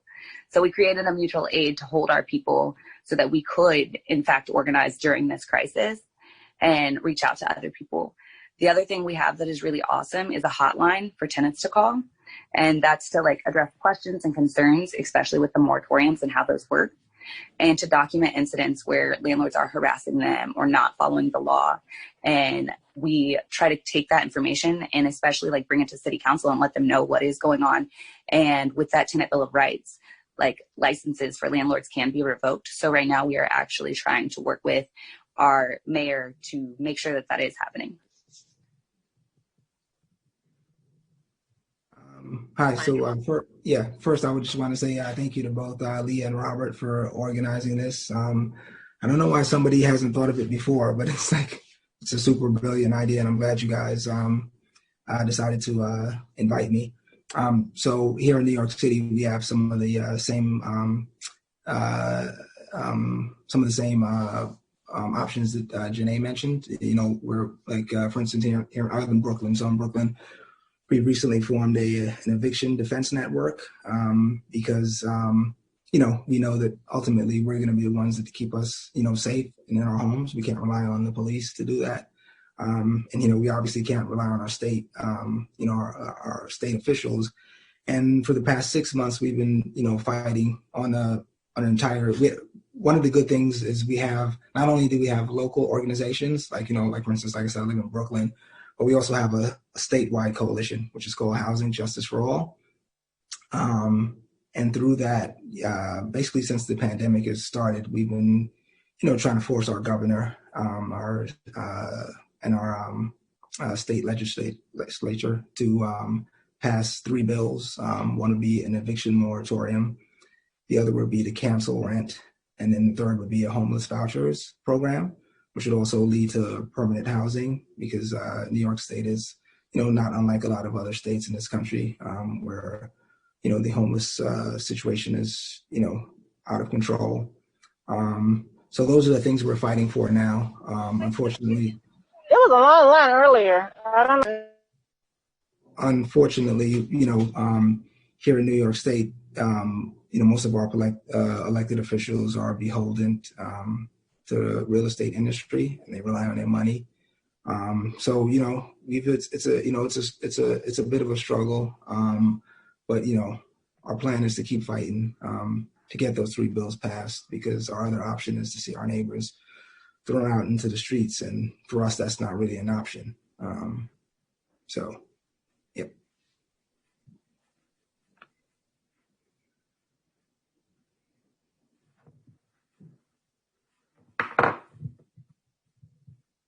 You're muted, Leah. The question that we've asked Jonathan is, what are the organizing efforts that you're currently engaged in right now to protect Black tenants in the age of COVID on the ground?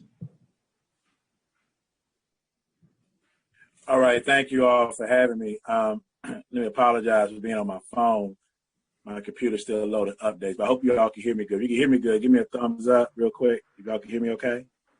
All right, great, awesome. So very quickly, in terms of protecting tenants on the ground, there's a couple of coalitions that have come together in Washington, D.C. The D.C. Tenants Union is one of them that's fighting legislatively for not just rent moratorium, but to cancel the rent, okay? And this is being pushed within the city council. There also has been legislative efforts to expand upon rent control. Washington, D.C. has a rent control law that was enacted in 1975, but it is a law that, as of today, is very weak and only protects buildings that were built from 1975 going backwards, if I can use that term. New buildings that are built are not built under the rent control under the rent control law. Furthermore, there are a number of loopholes. As you all know, Washington, D.C. being the most gentrified city in the United States, where the Black exodus documented over the past 10 years has been over 20,000. The city, once known as Chocolate City, barely holding on for survival, and in fact has become unlivable for the disproportionate numbers of black and brown who are pouring on the margins. So legislatively, we're fighting, but also there's a number of organizations. The organization that I was with for over 2 years, Empower DC, has had to pivot to mutual aid in this hour. Even advocacy organizations that do not have a strong history in social service or any history in social service has had to pivot to mutual aid as a survival strategy and tactic for the constituency that's being fought for. But let me say this, that struggle is not only external, but it's also internal within the organization themselves. The struggle as to whether or not nonprofit organizations are going to be frontline in that way. And it's also a struggle for power. If we haven't seen it already, I would encourage everyone to take a look at this documentary that came out from Ken Burns' company, his daughter, called East Lake Meadows. I was born and raised in Atlanta, Georgia. I'm very familiar with East Lake Meadows. We used to call it Little Vietnam. But what happened, that's a housing project. I won't get into the weeds of it. Public housing project built in the late 60s, early 70s time frame. by the late 90s was totally demolished. And by 2011, Atlanta, Georgia had totally demolished all of its public housing. And it shows the complicity of politicians, of courts, of judges, of advocacy organizations themselves, of even certain persons who even aspire to be tenant association presidents and whatnot. So I think one of the things I'll end with this is how, I mean, those of us who are fighters, we've heard this and we've internalized the theme that the master's tools are not going to liberate us. So in this hour that we're in, if we're looking, and also understanding, as the late Malcolm X taught us, that of all of our subjects, history is best qualified to reward our research based on those principles. Looking back on how we were able to bring about some of the reform protections, it's because those who were on the margins themselves took the point and made us advocates, those of us who come from the middle class and what have you, made us what we're supposed to be. And that's technical assistance for them, not necessarily leading them. And so I want to end with that in terms of, from my vantage point, what I believe is going to take. And again, thank you again for welcoming me to this conversation discussion.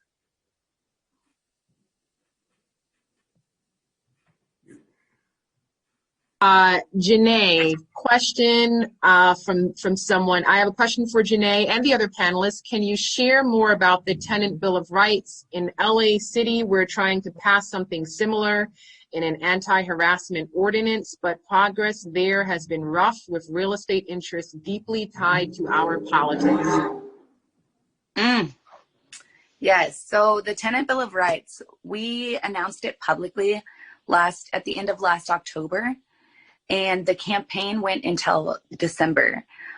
We had a lot of issues with like landlords just straight lying about what was in the bill. And to be honest, like we were not expecting that, like just blatant lies. So a lot of what we did was like bring the media back into the conversation and really like centering the stories of tenants. We know that the people closest to the problem are closest to the solutions. And to hear personal experiences and really humanize these stories, it allowed us the space to tell what was really in our bill. The biggest thing like that we missed in that conversation was the budget. So we were building an office of the tenant advocate out of the Tenant Bill of Rights, so to protect our rights. And it was passed in December, but our budget season is like October to March. So we were literally at the end of our budget season of when it was being finalized. And like when the budget came out in February to be discussed by the public, there was $0 for the Office of the Tenant Advocate. Even though our mayor had said we cannot continue to pass mandates and not fund them, and he was our champion, there were $0 for the Office of the Tenant Advocate. So we spent 2 months like fighting to get that money put in during public hearings, and then COVID hit. So we ended up getting about $300,000, but we were looking for 1.2 million. So obviously we fell short, and that was implemented in June, and they're just now finishing the hiring process for it. Like, honestly, while I love the Tenant Bill of Rights, it isn't protecting people. And right now during COVID, Black and brown families are being put out, like they just are. And nobody is fighting for them except for tenants, except for the people closest to the problem. And that's because they didn't fund our Bill of Rights. They just left us on the chopping board.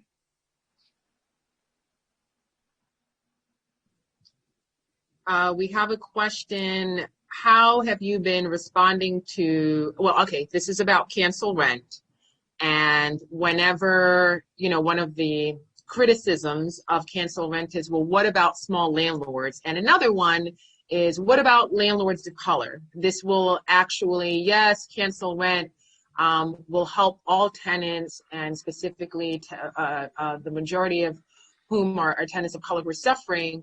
But there are also small landlords and landlords of color who, this is just what I'm saying, are landlords of color who have, their American dream, and now they're being hurt by cancel rent. I'm stepping into the shoes of the devil's advocate there. That is not what I believe. So what are your responses to that? Michael, it seems like you have something to say. Yeah. First, I would say landlord is not a job. So that's what we like to tell folks is, um, our cancel rent bill also cancels mortgages. So, that sort of takes care of a lot of the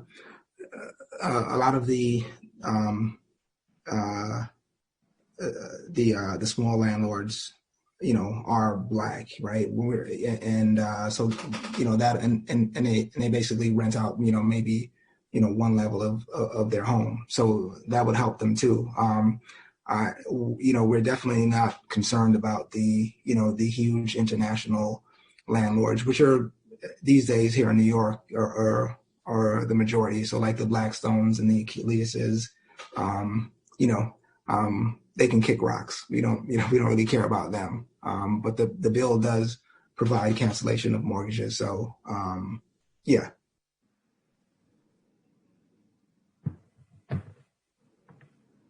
Jonathan, are you seeing efforts to cancel rent where you are in DC? And if so, what do you say to the criticism of the cancel rent movement? Or what one of the things that are said is, well, what about small landlords whom that would affect? What about landlords of color? My instinctive response is that when we talk about the struggle of renters and the struggle of tenants, disproportionately Black and brown folks here in Washington, D.C., and I'm sure everywhere else across the country. I mean, although we talk about it through the prism of race, the prism of class is really most dominant. And so my gut response would be that, unfortunately for them, this movement is going to hurt them in the pocket. Politics is about drawing the line. Politics is about power. Politics is about who gets what, when, and where, why, how much of it. The ideology of nationalism, of Black nationalism, is not an ideology that explains why disproportionately Black and brown folks are getting hit right now during this COVID crisis. It doesn't fully explain it.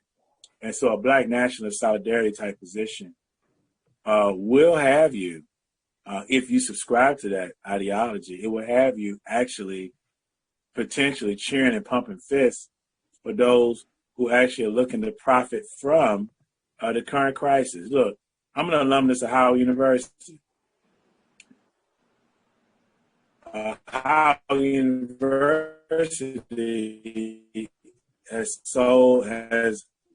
leased off 99-year gentrification crisis in Washington, D.C., creating a housing crisis on the campus itself, which is why the campus was taken over 2 years ago. That was one of the major issues of the students, I'm going to leave Washington, D.C. for a second and go down to Atlanta, Georgia, my hometown, for just a minute. You all saw what Mayor Bottoms was saying and what Killer Mike and others were saying. They were not on the side of those of the Black underclass of Atlanta. There's a large and growing Black underclass that was in the streets. So this is a class question. It's a class issue right now, and so it's a cold answer. My solidarity and our solidarity, if we're going to be in this fight, must be with the least of these: the damned, the desperate, and the disinherited. It's a lot to unpack there. Janae, Kansas City, cancel rent. Yeah, so we are also fighting for cancel rent, and our policy talks about rent and mortgages. We name rent because renters are left out multiple times. They are left out of the conversation all of the time, in fact. So when we're talking about canceling rent and mortgages, people are landlords because they already have a home. The people who will be left out are the tenants, and they don't have anywhere else to go. If you have an extra property, that's a luxury. We're talking about the ability to live. So I understand that you want to make a profit, but a profit has nothing to do with a life. Like, that's just the truth. And we will fight for people to be able to live. but not for your luxury to live off of our backs.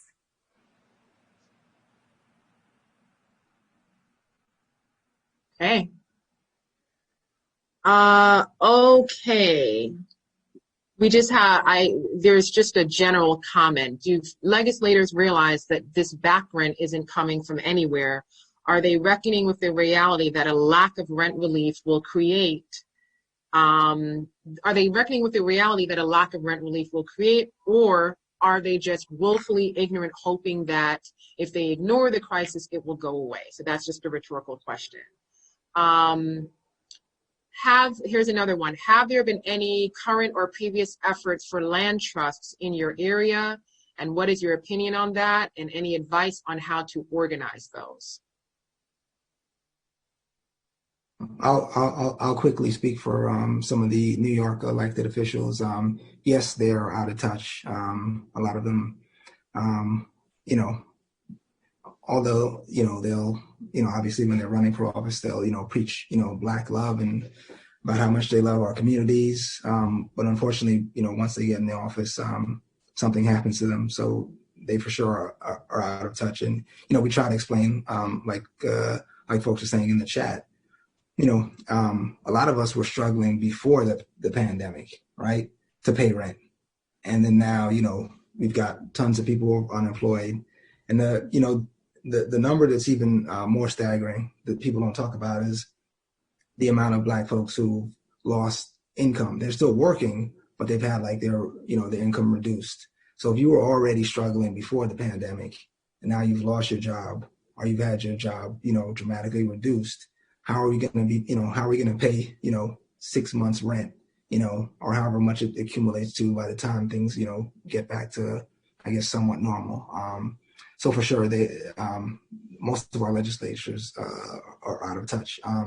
And yeah, in New York City, folks that I work with, we're obviously looking at alternative housing options. So like you said, community land trust. The ultimate goal is to, get the city, state, and federal government to start building social housing again, low income housing. So yeah, those are some of the things we're kicking around here in New York City. You hit the nail on the head there, just talking about how there's been struggle before the pandemic, something that a lot of organizers and attorneys and advocates have been saying, particularly Black organizers and attorneys. It's just like the sort of witnessing of the dehumanization of Blackness in the sort of like, oh my God, this is an issue right now. And it's like, this has always been an issue, like it doesn't need to be a pandemic for people to sort of like go, or George Floyd for people to go, like there's racism. This has always been an issue. And I think that points to the sort of like not even recognizing the humanization of Black folks. It's sort of like there needs to be something extreme in order for people to sort of stop and go, oh, this is a pressing issue that needs to be addressed. So thank you for bringing up the fact that we were in crisis before the pandemic. We've got a lot of questions. One thing I want to touch on real quick, Michael, there's been the moratorium, there hasn't been court action. And I know even before the moratorium, Crown Heights has been the site of a lot of aggressive landlord behavior, in terms of not providing utilities, operating outside the courts. What have you been seeing along that lines, and how has your group been mobilizing to address that? Yeah. Thanks for that question. We've had a couple of extreme cases. One earlier in the summer, when a landlord actually barged in. It's basically an house where he's renting out rooms, and he basically barged in, when women were in various states of undress, and trying to force them out. This was at 1214 Dean Street. If folks Google that, I'm sure you can find some articles about that. So that was one of the first, and that was midsummer, and that sort of sparked the idea for the Brooklyn eviction defense, which I mentioned earlier, because we obviously the police didn't do anything. They always side with the property owners. So at that point, we started realizing that even though there was and by the way, this is during the time when an eviction moratorium was in place. So it was illegal, to evict anyone. And so we've had those pop up sporadically. And then we just had one, we just got a call for help, I think, what is today, Friday? On Wednesday, about another, a similar situation in another area. It's a Brooklyn called Fort Greene, where it's the same sort of similar situation where the landlord is barging in, when people are, again, in their private rooms. So, the landlords are definitely, and again, all of this is happening under an eviction moratorium where it's illegal. And even if it, and even during times when it is legal, you have to go through a process. You don't just barge in, to someone's home and say, you got to go through the court system. You can't just barge in and say, I want you out of here, and start moving people's things out. So yeah, it's been we've started to notice a lot of it in Brooklyn, and it's only going to get worse if the governor doesn't act with a more permanent solution.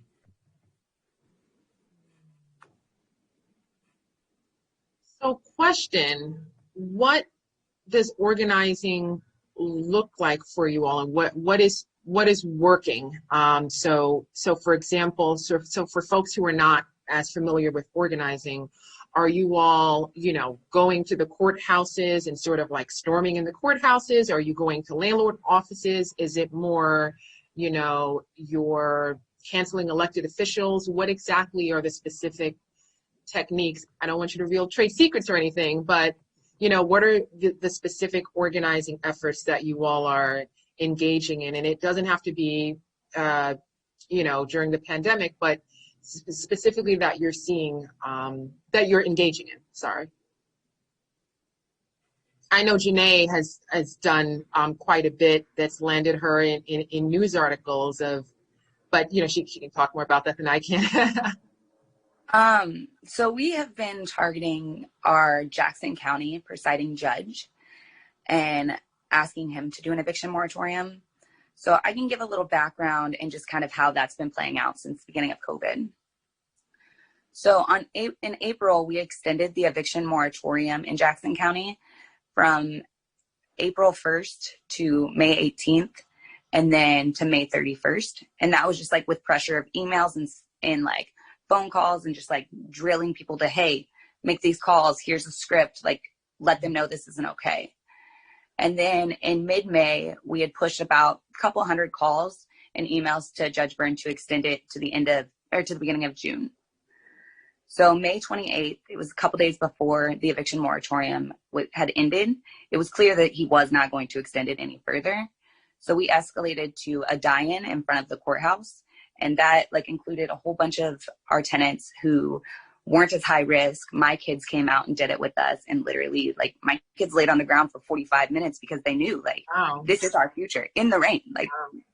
And you see us in rain jackets. And my babies were like, I don't want to get up because this is their future. It was as a mom, I'd never been so in the face of what my kids knew what was coming.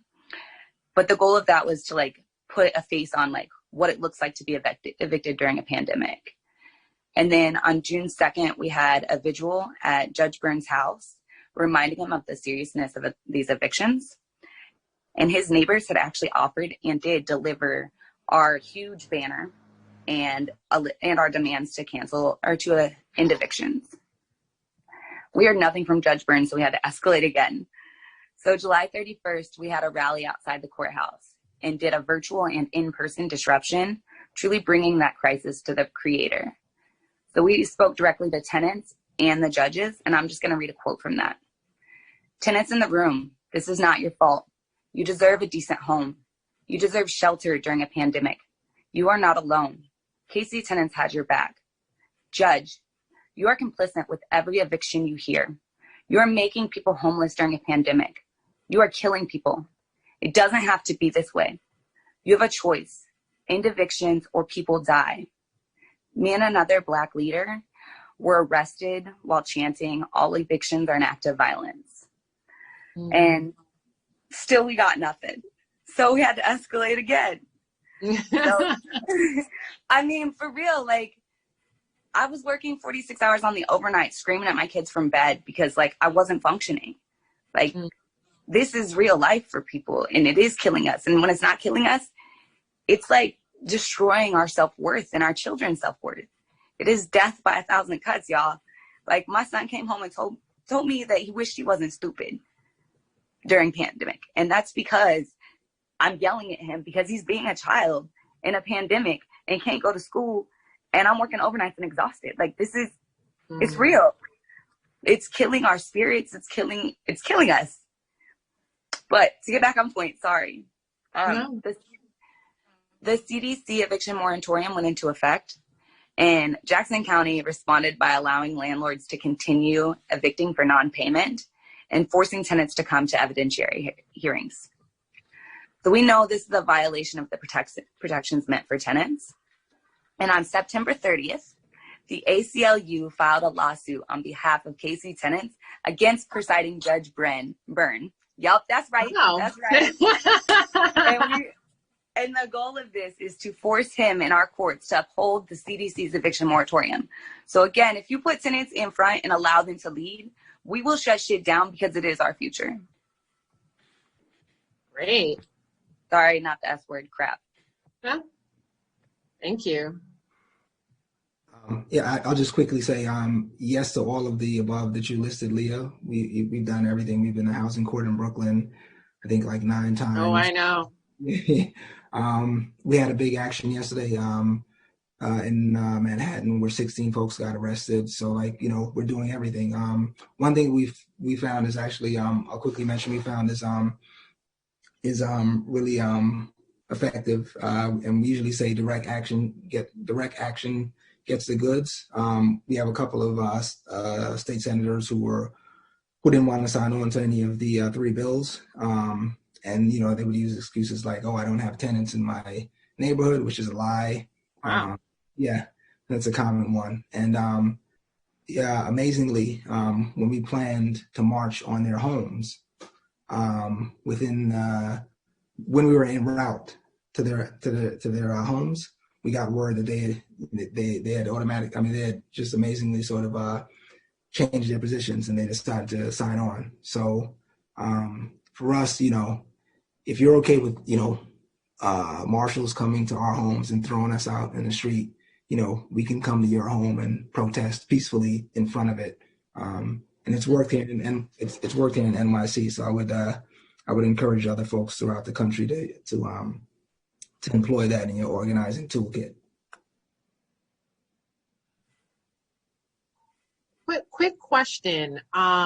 So are you all because there are different power players that have different positions. So there's some folks in some states where the governor has, or sometimes the mayor has the authority to sort of like overnight, you know, pass a bill to cancel rent or other different things. So are you all targeting elected officials in addition to judges? Or are you all targeting the judges because they're the ones with the, like, for example, Janae in Kansas City, is it like that specific judge is the one with the power to, because I think, you know, one thing we have definitely seen in New York is a kind of like pass the ball. It's like, look, it's not me. You got to go talk to the governor. I don't have the authority. You got to go talk to the person who heads up the court system or what have you. So I wonder if that's the same in Kansas City. So in Kansas City, Judge Byrne has the ability to not only do an eviction moratorium, but to strengthen the national eviction moratorium. He could do something better than that. But we know that canceling rent is the end goal. Like, an eviction moratorium does nothing without the cancellation of rent. That's just the truth. It's just putting it off and to the future. Our analysis is that the main player for that would be our governor. Our mayor doesn't have much pull, but our mayor had pull for Operation Liberation in Kansas City and brought that in. So he could theoretically be writing letters to our governor to advocate for the cancellation of rent. Instead, he's doing things like advocating for more tools for policing, but that's a different conversation. But Yes, our target for cancel rent is Governor Parson, which is why we had the coalition built. Jonathan, I want to bring you in.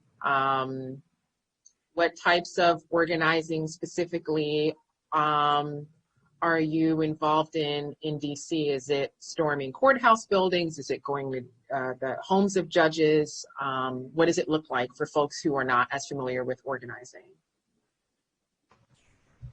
So Washington, D.C., the Cancel Rent Coalition and D.C. Rent Control, there has been, I wouldn't say storming.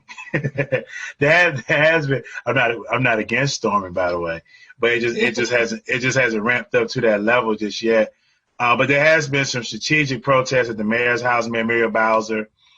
She's been a focal point because I would say the majority view is that she is linked very closely to the development community, not just linked closely to it. I mean, her legislative agenda has been the extension of, and that's been the dominant legislative agenda from the executive branch for the past 20 plus years in Washington, D.C., going back to 1998 when Anthony Williams, who was then CFO for the control board at that time, became the mayor of Washington, D.C. That's been a continuation for 20 years. So there has been strong focus on the executive branch and also strong focus on Anita Bonds, councilwoman, who is the head of the housing committee of the D.C. City Council, who also is in the hip pocket of the developers. There's also been a strong focus on certain developers within the city. For example, one developer that comes to mind is Chris Donatelli, who's a big major funder of a number of the elected officials in Washington, D.C. But it hasn't ramped up to the level of storming, and it hasn't, in my opinion, it hasn't taken root as deeply as I would like it to take within the most directly impacted, because I do believe that that's where the power really is. You know, if the organization I work for the past 2.5 years, Empower DC, strong focus in public housing. There was a lot of, I want to use this as an example. Empower DC was very instrumental in helping to build a Berry Farm Tenants and Allies Association, Berry Farm, a housing project in Southeast Washington, D.C., organized with tenants, getting tenants to hearings, banging the table, even challenged the development plan in court, won an injunction from the court to stop the development. But I'm going to stop right here and say none of that stopped the bulldozing. None of it did. Because what they came back with, what new communities came back with, was that their mandate comes from the federal government. So it makes me come back to that ethos that Huey P. Newton put out decades ago, when speaking about the Black Panther Party, he said the only strength is the strength that we have. He said that's the strength of becoming a potentially destructive force if we don't get freedom. And so the only power really that the public housing residents had was the fact they were actually on the land, their physical bodies on the land itself. And so how do we transform that piece? This is that transformation, if you will, from a liberal mindset to really a progressive, revolutionary, militant mindset. That the power, the only strength that we have is the strength of our own bodies. And that's I'm talking ideologically, theoretically right now, but it's through the example. So what this COVID crisis gives us an opportunity to do, and our fighter out of Kansas City, I was definitely leaning into what she was hitting upon, is it gives us this opportunity to ramp it up through our sacrifice and our deep solidarity to a point where that could potentially take place. Well, you definitely left us with a lot to chew on and think about. Michael, you mentioned earlier some of the efforts you've been engaged in to prevent sexual harassment of some of the tenants. I just want to say we have a comment from Kathy Moore. She says the National Organization of Sisters of Color Ending Sexual Assault has been working on tenant-based sexual harassment and sexual assault. So thank you so much for that resource. Rob, I know you probably want to get in here. Sure. Janae, I saw a quote from you that I want to read and ask you to elaborate on. You said if we're going to say that Black Lives Matter, we have to make sure those lives are able to be lived. Yes. I'm going to respond with what I said during my arrest, because I think it talks to housing and what it means to have life matter. So Black Lives Matter in our homes, Black Lives Matter at our jobs, and Black Lives Matter before we are dead. Evictions are different than police brutality, but they are killing us at similar disproportionate rates. It's death by 1,000 cuts and death by 1,000 evictions. Every eviction is an act of violence, whether it happens during a pandemic or not. But now they are altogether immoral. We cannot stand by and watch people forced to the streets as our government fails to act. They told us to stay healthy by staying at home. We are now forced from our homes. This is state-sanctioned violence, and it will result in death. Evictions are killing people, and they must end. So with that, I am saying that when we talk about police brutality, like that's the end. That's where it ends. But there are so many steps before that, whether it is my son calling himself stupid, whether it is the depression I'm feeling because my kids know this, whether it is going back to an abusive relationship so I can pay my bills, because that's what I did and that's how I got it back into, or how I got into KT Tenants. These things are killing us and they continue to kill us. And nobody gives a shit until we are literally at the hands of the police being brutalized. People don't see it because it's the small things. And I'm tired of living this life where my kids are watching us fall and fail, and they watch me cry in the shower and come in the room, and they know we're not going to be okay. So we can't just talk about Black Lives Mattering after the police brutalize us. We have to talk about it in our schools. We have to talk about it in our healthcare. We have to talk about it with pregnant women. We have to talk about it in our goddamn homes. Like, that's just the truth. Sorry, again, cussing, my bad.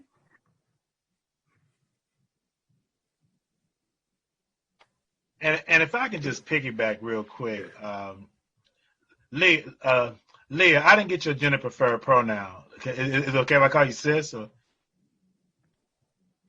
can you hear me? Okay, Leah. Yes, yeah, she's it's okay. Leah's sparking me. Yes. Sorry, I was muted. Huh? Yes, I was muted. It is more than okay. Okay. Oh, no. I said Leah. I meant Janae. Sorry. Janae. Sorry. Yes, she heard. You can't at the Black Lives Matter protest at the Black Lives Matter conference confuse us now. My bad. Janae is sparking me. Janae is sparking. I see her pronouns. Okay. But what I wanted to say,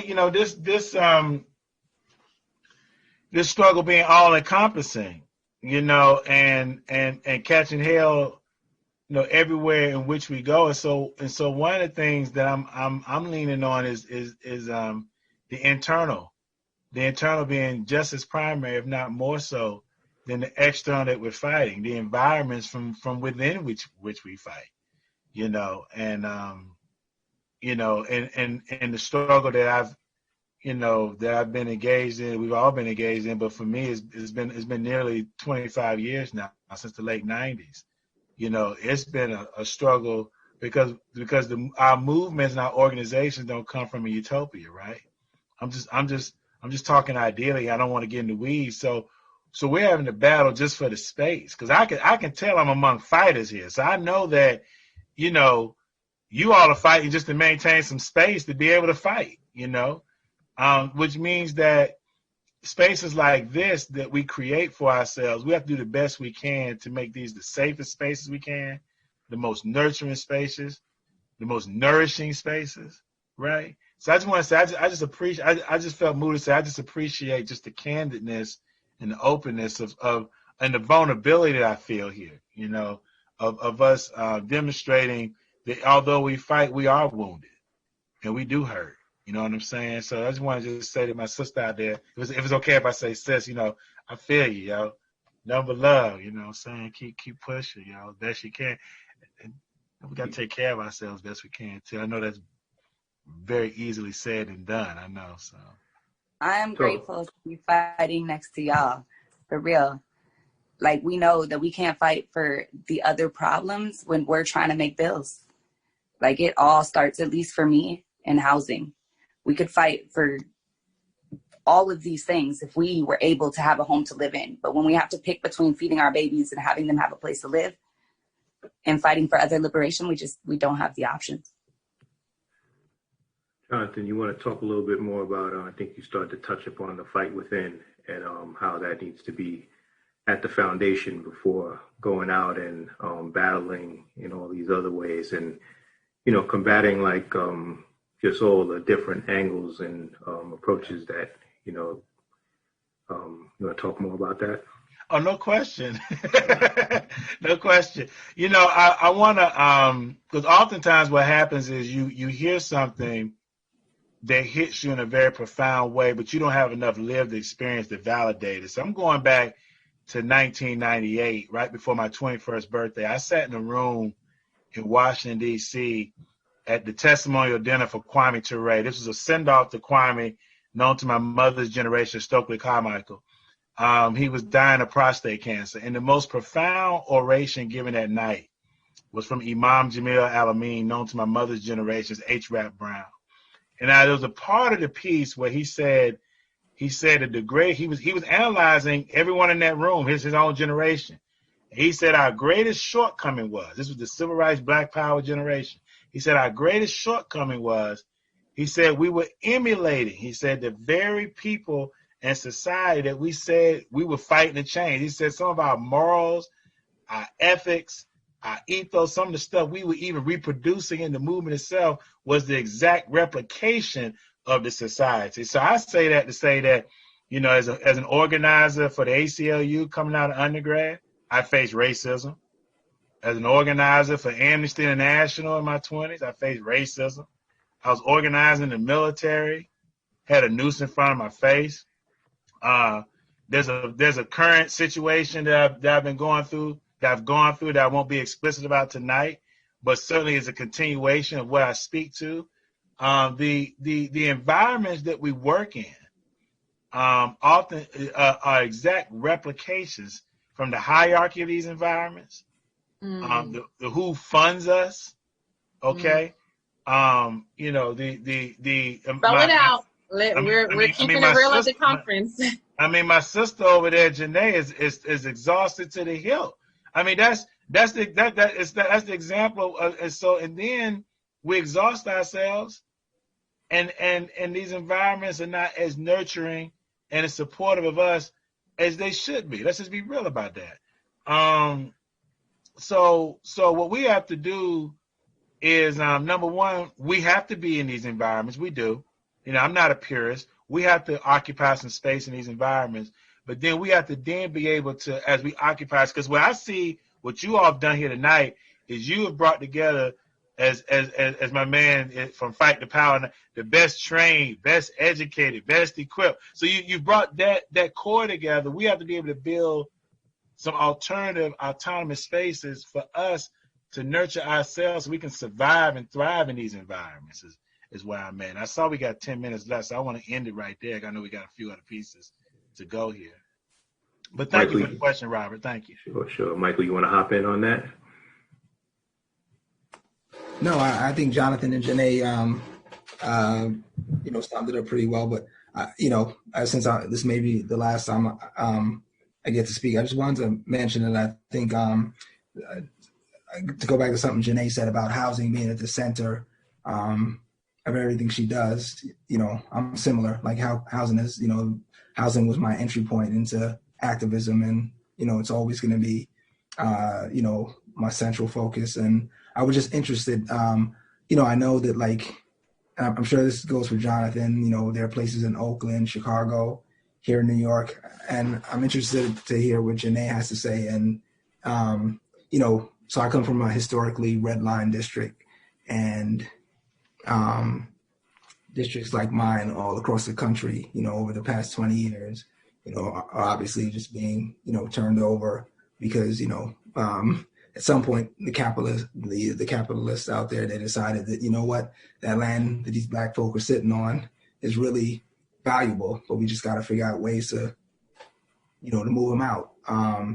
And I was, and this is not probably a conversation for this space, but I think at some point we do have to not be afraid to point at the folks who are facilitating our exodus, from these areas.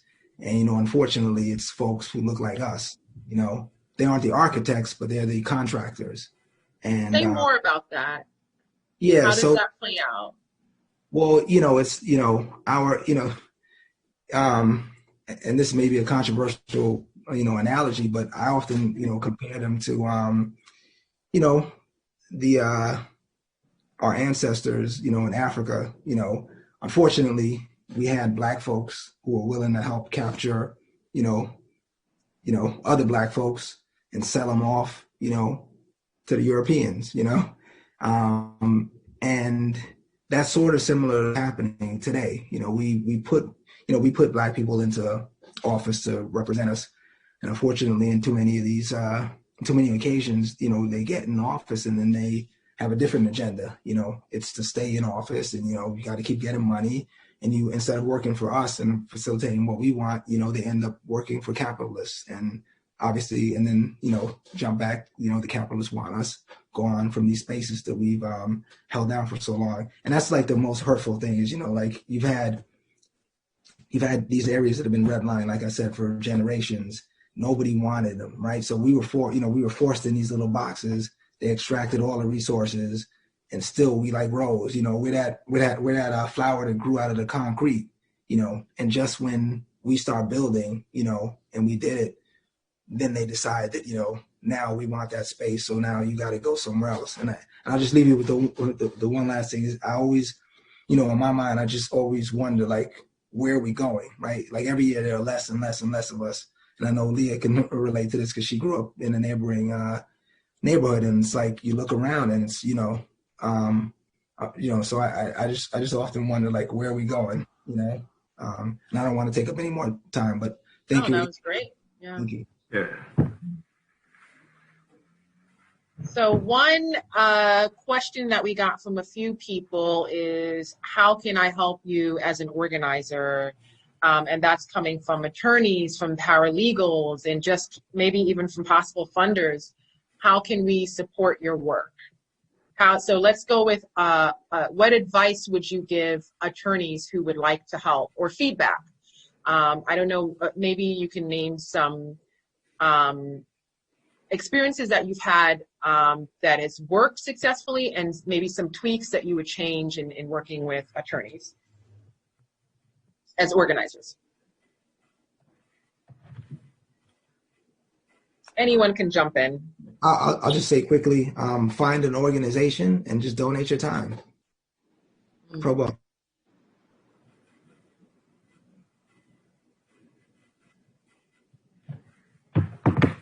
I'll hop in here. I haven't worked with our legal partnerships. I know that we have them and they do great work. I just have not had that type of interaction. But when it comes to funding and stuff, right now we're building a fellowship. And Black people need to be organized, and we need that autonomy. So donate and make those contributions to organizations so that Black people can learn how to be organizers and build their own communities and name where their North Star is without fear or shame of white people trying to tell us how to do it. Powerful. Perfect.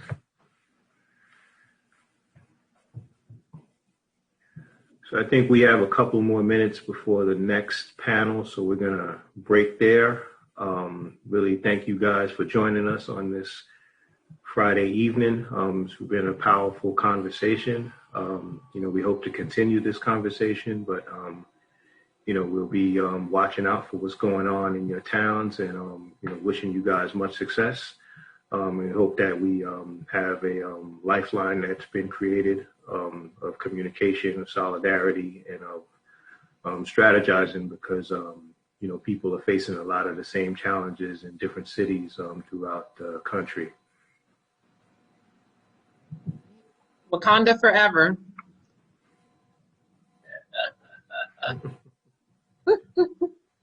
Harambe! On it for it. On it for it. Right. Peace. Thank you, guys. This was refreshing. Thank you. Thank you.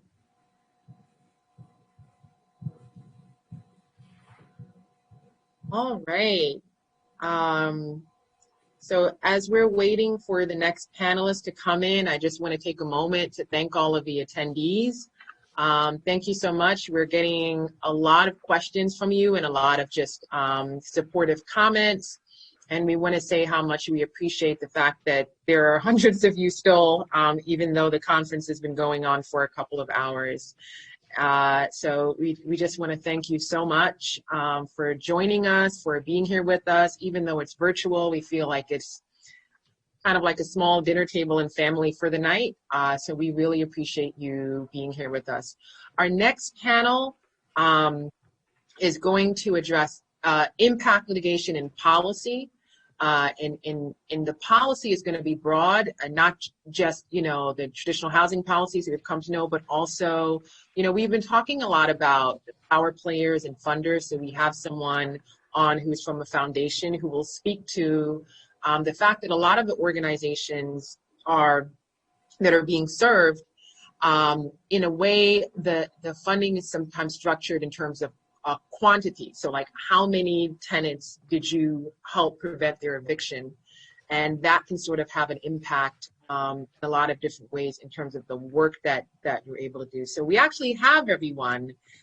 Great. So thanks so much. And so now we're going to start with our last panel for the night. So Rob, take it away with the intros. Excellent, excellent.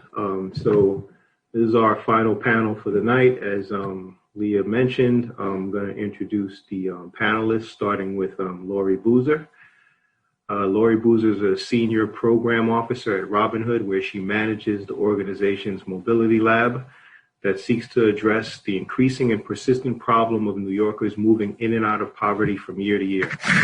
The Mobility Labs allow for insight into what it takes to increase permanent mobility from poverty. Through partners situated in areas such as Baltimore, Northeast Philadelphia, East San Jose, and of course, local areas such as Brownsville, Flushing, and the South Bronx, local to New York City, Robin Hood has launched a pilot program committed to addressing gaps in mobility from poverty with data-driven and heart-led solutions. Prior to her current position, Lori served as a housing attorney doing eviction prevention with the Church Avenue Merchant Block Association, known as CAMBA. She also assisted pro se tenants as a housing advocate with the Housing Court Answers, where she designed and facilitated workshops regarding habitability issues, termination hearings, and grievance procedures for public housing tenants. Next, we have Demetria McCain. Demetria McCain is the president of the Inclusive Communities Project in Dallas, Texas, ICP. ICP provides direct services through its housing mobility counseling program and engages in public education, research, and advocacy activities that promote and support policies underlying the passage of the Fair Housing Act and related civil rights laws with an aim to create and maintain stable, racially, ethnically, and economically integrated communities, expand fair and affordable housing opportunities for low-income families, and provide redress against policies and practices that perpetuate the effects of racial and ethnic discrimination and segregation. Demetria is also an adjunct faculty instructor at Coppin State University in Baltimore, Maryland, where she teaches about fair and affordable housing issues. Also joining us is Patricia O'Shen. She is a professor of criminal law, family law, and a seminar on race, gender, and law at Loyola Law School in Los Angeles, California. Her scholarly works explores how race, class, and gender intersect to render women of color vulnerable to various forms of violence and criminalization. She has written pieces on issues such as race and policing in public housing, birth justice for the incarcerated, and sexual exploitation of minors. Her writings have appeared in academic journals such as the California Law Review, the UCLA Law Review, the George Washington Law Review, the UC Davis Law Review, and the Dubois Law Review, as well as popular media outlets such as the Atlantic Magazine, Los Angeles Daily Journal, Ebony, and Al Jazeera. She is the co-author, along with Kimberly Crenshaw and Jyoti Nanda, of the influential policy report, Black Girls Matter, Pushed Out, Over-Policed, and Underprotected. The report was part of a larger effort co-organized by Oshen and others to highlight the various forms of discipline and punishment experienced by Black girls, which are often overlooked in mainstream advocacy efforts and policy initiatives. She has also trained federal public defenders, helped develop new programs in domestic violence centers in South Los Angeles, and strategized with community groups regarding efforts to monitor conditions of confinement in the Los Angeles County Women's Jail. Finally, we have Rashida Phillips. Rashida currently serves as the managing attorney of housing policy at the Community Legal Services of Philadelphia. She has trained on racial justice and housing law issues and skills throughout the country, previously serving as the senior advocate, resources, and training attorney at the Shriver Center on Poverty Law. Rashida is the 2017 recipient of the National Housing Law Project's Housing Justice Award, the 2017 City and State Philadelphia Under 40 Rising Star Award, and others. Her fight against racial inequality transcends her legal practice, as she is an artist, cultural producer, and writer whose works have appeared in Keywords for Radicals, Villanova Law Review, Funambulist Magazine, and other publications. She has also established the Community Futures Lab in North Philadelphia to serve as a community hub and workspace for residents of the rapidly gentrifying neighborhood. The lab hosts readings, workshops, a library, and facilities for community oral history documentation.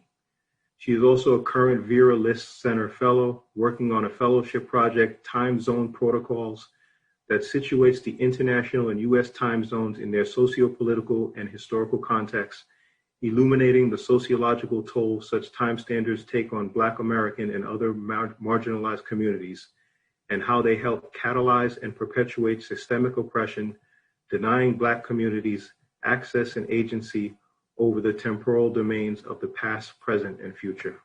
Welcome.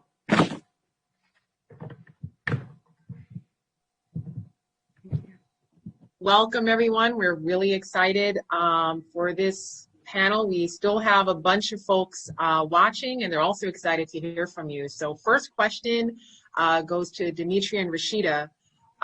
Since you're both at legal organizations, can you elaborate on some of the litigation, the litigation cases that you've brought, or the litigation that you've brought over the years to challenge discrimination or systemic oppression of Black tenants? Yeah, sure, I'll go.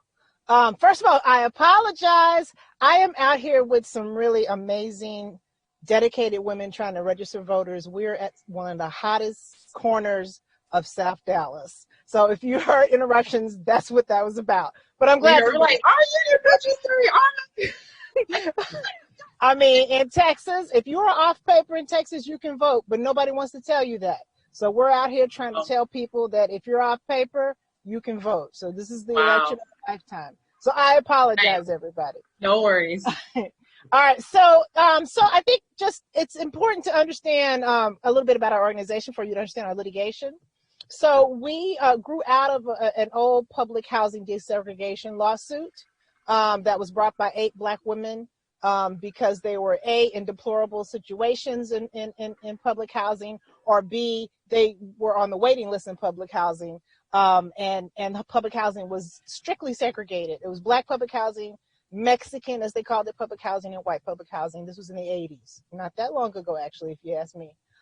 So we kind of grew out of that. So we have what's called the Housing Mobility Counseling Program, where we have counselors who work directly with Section 8 voucher holders, housing choice voucher holders, which is that subsidy so that make sure that people only pay 30% of their income towards their rent. And they help them find housing, access housing, negotiate with landlords, negotiate with the housing authority, try to address any barrier that they find, right? And so our advocacy work historically has been to help further the work of our counselors as they try to help our families access the housing that they want. And the housing that they want is outside of high poverty neighborhoods. it's a choice that they want to make. We look at our work as neighborhood equity and options. Like, we do some work in historically redlined areas. Those areas have been terribly zoned with industrial activity. The previous panelist talked about it's COVID time and people say stay home, shelter in place. Well, in some of the neighborhoods that we work with on our neighborhood equity side, you're home because of the toxic fumes next door to you may not even be safe, even pre-COVID. Anyway, so the families, usually single moms with kids, over 85% of the voucher population by the Dallas Housing Authority is Black, are wanting to move outside of those kind of neighborhoods. And so there's a lot of discrimination from how programs are run from the city, state, and federal level, and there's discrimination in the private industry.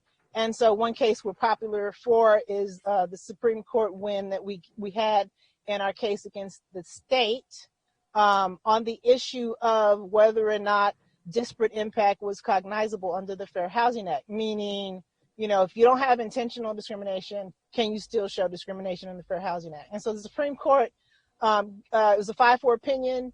Kennedy said, yeah, and so we were successful on that issue. It was a very narrow issue that went to the Supreme Court. But the whole point of that litigation, which I think is a more important point to your question, is that, you know, the tax credit program was created in 1986. Actually, in Dallas, there are more units of tax credit from the tax credit program than there are public housing. Okay, so first I'll capture that. And where they exist is so incredibly segregated into those types of toxic type of environments that I mentioned before, that it's more segregated than there was when there was de jure segregation. And so the way the state was administering their program was discriminatory and perpetuating segregation, and henceforth that's what that litigation was about. We have other litigation too. Actually, for us, that was a long time ago. But people still have that at the fore of their minds for us. We've got like homeowner association who have policies that say no homeowner can rent to a Section 8 voucher holder, right? So that's some litigation that we brought. So it just runs the gamut as far as barriers to making sure that housing choice voucher holders get to live where they want to live. So that's really the basis of the litigation that we do. That's great.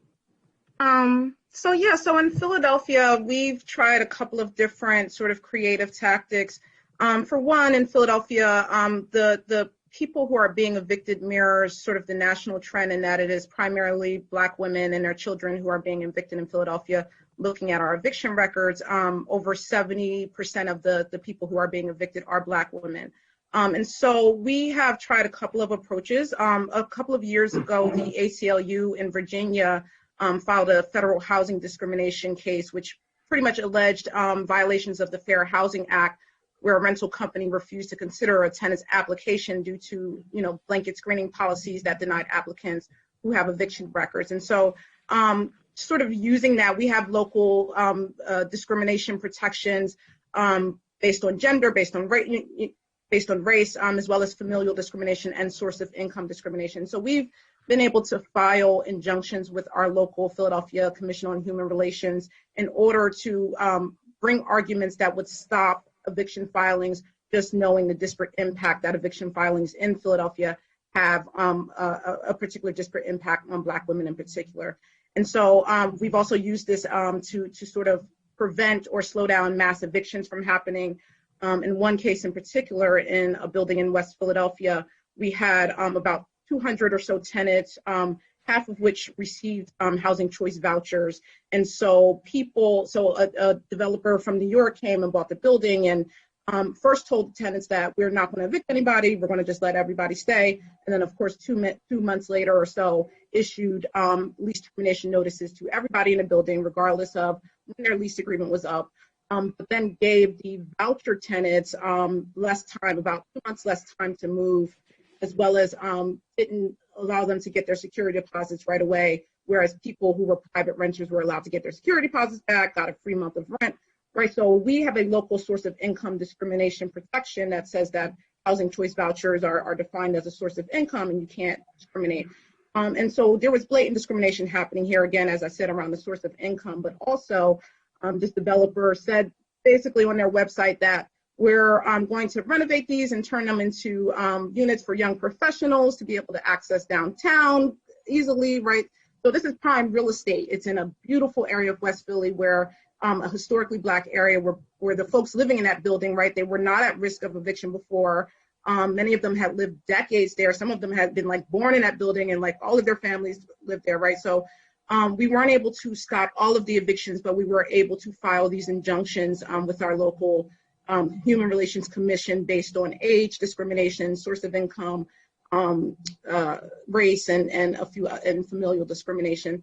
And so I've used and tried these challenges in other cases. I've used them in particular for a young Black woman and her family who is living in another gentrified area or gentrifying area of the city, for whom she had 12 months worth of repairs that were happening, and then the landlord was trying to evict her under those circumstances, but weren't doing the same thing to the white people who were in the building, who were able to negotiate various things like back rent, and things like that. And so I was able to file a discrimination lawsuit here, again, based on familial discrimination and other factors.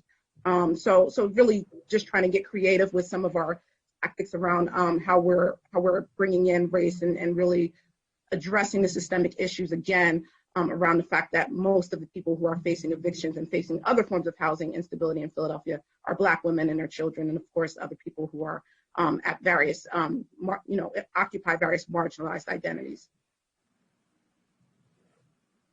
Wow. You all are doing amazing work in terms of litigation and challenging it.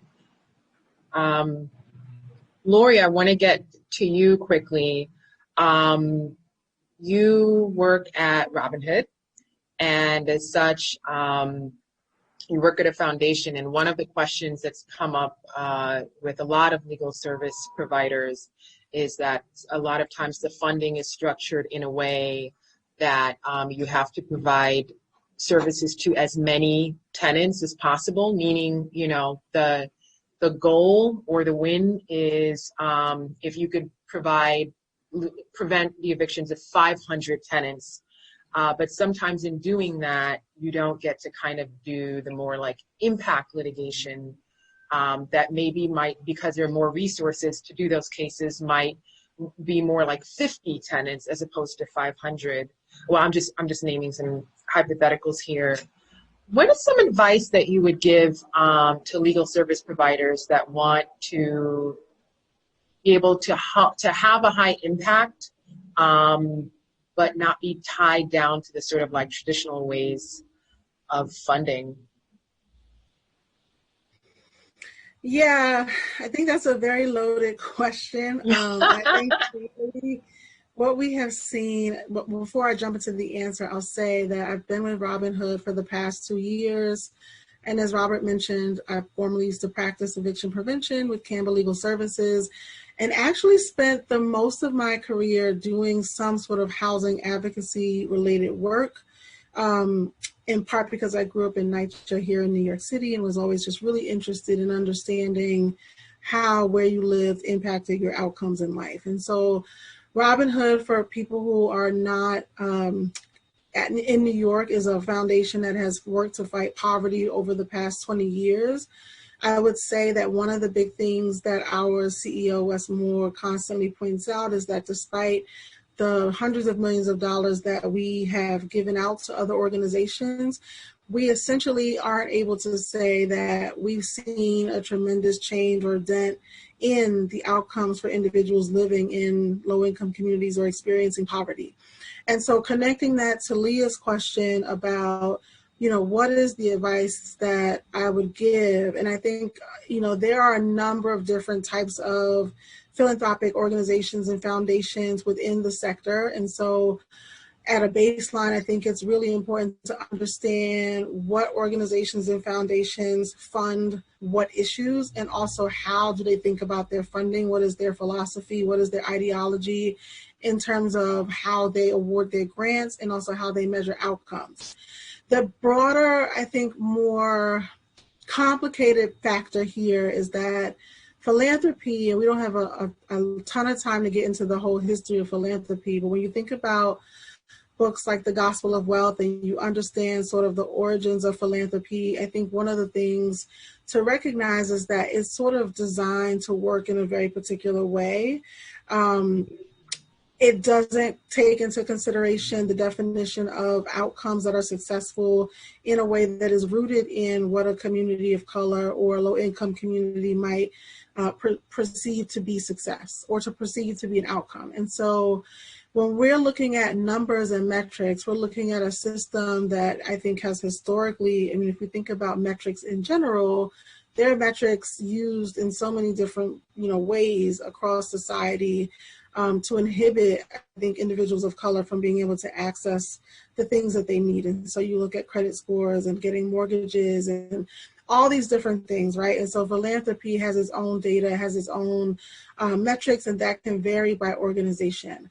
I think the thing that I would say is that there are two things. One, Philanthropy as a sector needs to reevaluate how we collect metrics and how we define what successful outcomes are, because I think the revolving door of eviction and sort of keeping people in their homes is extremely important, yet we know that that does not sort of lend itself necessarily to any long-term generational change in the outcomes of individuals experiencing poverty.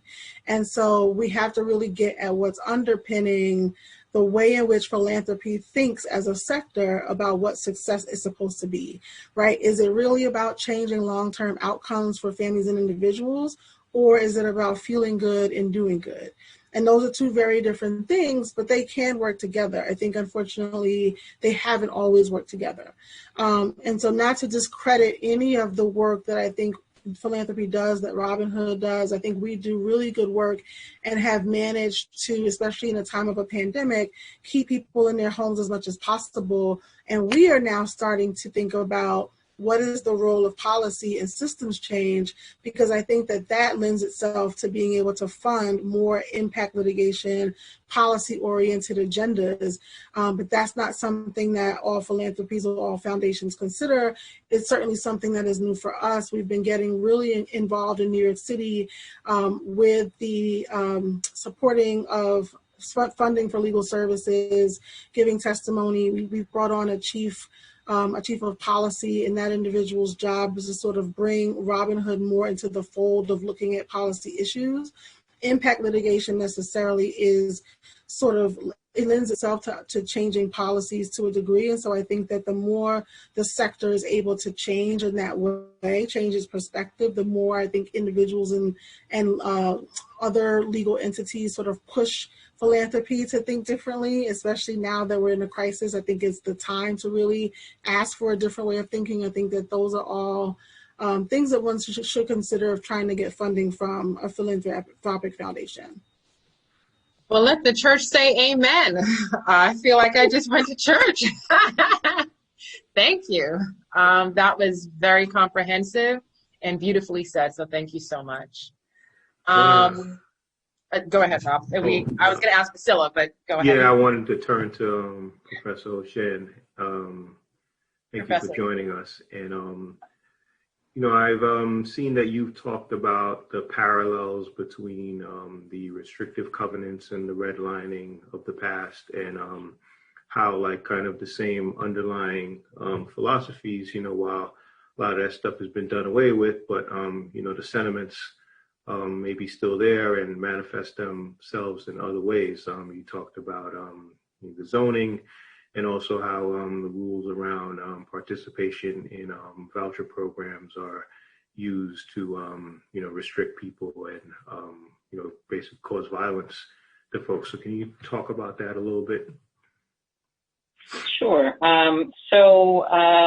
In a piece, I think the piece that you're referring to is called the New Racially Restrictive Covenant, and it focuses on a few case studies that occurred in the state of California in the around 2008, 2009, 2010, in a number of predominantly white suburbs, Antioch, California, Lancaster, California, and Palmdale, California, where you had, as a result of the housing crisis, more flexibility for folks who utilize Section 8 housing vouchers to support their housing needs.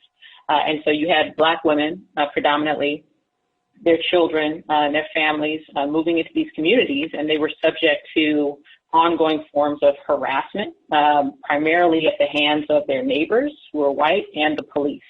And so what I was describing in that paper is the way in which that interaction between these white neighbors and the police, who would sit outside of their homes, who would take pictures of them and their children, who would respond to calls for assistance, particularly in the context of domestic violence, in a way that was deeply violent, by searching women's home, looking for people who were not authorized to be on their leases, and reporting any civil violations, not criminal violations, any civil violations to the housing authority, which would then move to evict them. And that was primarily the case in Antioch, in places like Palmdale and Lancaster. They, like Antioch, had a specialized police unit that was directly targeted at these Black women who were holding Section 8 vouchers.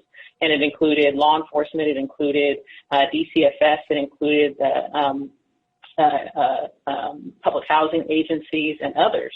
And so it's sort of this wraparound harassment and policing surveillance as a means to try to get these women out of these predominantly white communities. And so I was looking at this initially as a young civil rights attorney practicing at the Lawyers Committee for Civil Rights in the Bay Area. And we were litigating a case against the city of Antioch based on this practice that they were engaged in of monitoring, harassing, surveilling, and criminalizing poor Black women on Section 8. And what I started to see is a parallel, right? So the racially restrictive covenants of old, which were struck down by the Supreme Court in a case called Shelley versus Kramer, was essentially private contracts that were embedded in deeds as covenants, but they weren't effective without the violence of the state, without the courts to get involved to enforce those private contracts, to maintain the racial demographics, to maintain racial segregation, spatial segregation in communities across the country. And what I saw was occurring in the same way in places like Antioch, Palmdale, and Lancaster. You had the private parties discriminating against Black women because they were seen as a nuisance. They were seen as a corruption of the community. They were seen as a force that would bring down property values and create disorder.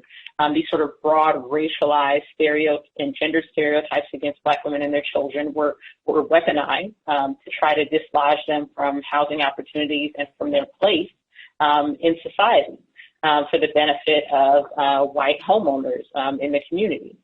So when I saw that sort of formation of white property owners leveraging the violence of the state to inflict harm on Black women in particular, but not only to inflict harm, but to try to purge them from their communities and to prevent them from accessing safe and dignified housing, I saw a clear parallel between what was happening in these places in the 2000s and what was happening in the United States in the early 1900s through 1947 when the Supreme Court rendered its decision, obviously before the Fair Housing Act. But now we have the Fair Housing Act, and yet we still see these formations and collaboration between the state utilizing its power to police, its power to punish, its power to surveil, collaborating with essentially white supremacy, which is what police do to maintain racialized spaces and to allocate benefits and burdens along the lines of race through their management of space, through their management of neighborhoods, through their management of cities, through their management of borders. Indeed, when we think about ICE and Homeland Security. So that's how I started to sort of put these ideas together and drawing analogies between older formations of white supremacy and more contemporary ones that centralize law enforcement and police rather than judges and courts. You talked about litigation kind of combating these practices. Did any of that involve like asserting privacy rights, as far as these unwarranted intrusions into people's homes, limiting overnight guests, things that are otherwise basic? Did it come from that kind of an angle? And also I would ask, in addition, I would throw that out to the rest of the panel if like that's anything that they've considered as well.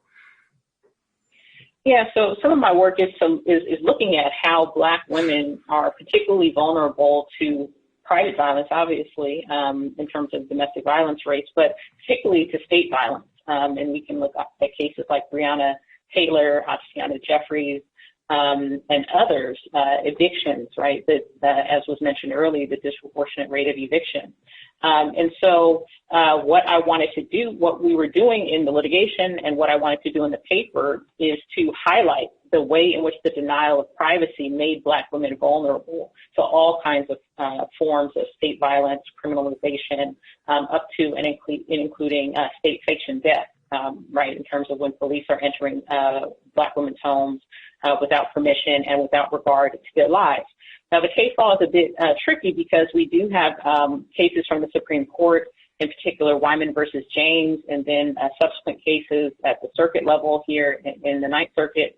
We have a case called Sanchez versus County of San Diego, where the court basically said that individuals who are drawing subsidies from the government have, on the one hand, they said the home visits, for example, to do compliance checks are not, quote unquote, searches for purposes of the Fourth Amendment. And then the alternative, even if they were, they're justified due to certain kinds of special needs of the state. So on the one hand, Black women who are poor and who rely on government subsidies to support themselves and their families have a diminished expectation of privacy, and so they don't have the full protections of the Fourth Amendment. But even if they did, there's an exception to things like warrants because of the special needs that the state has.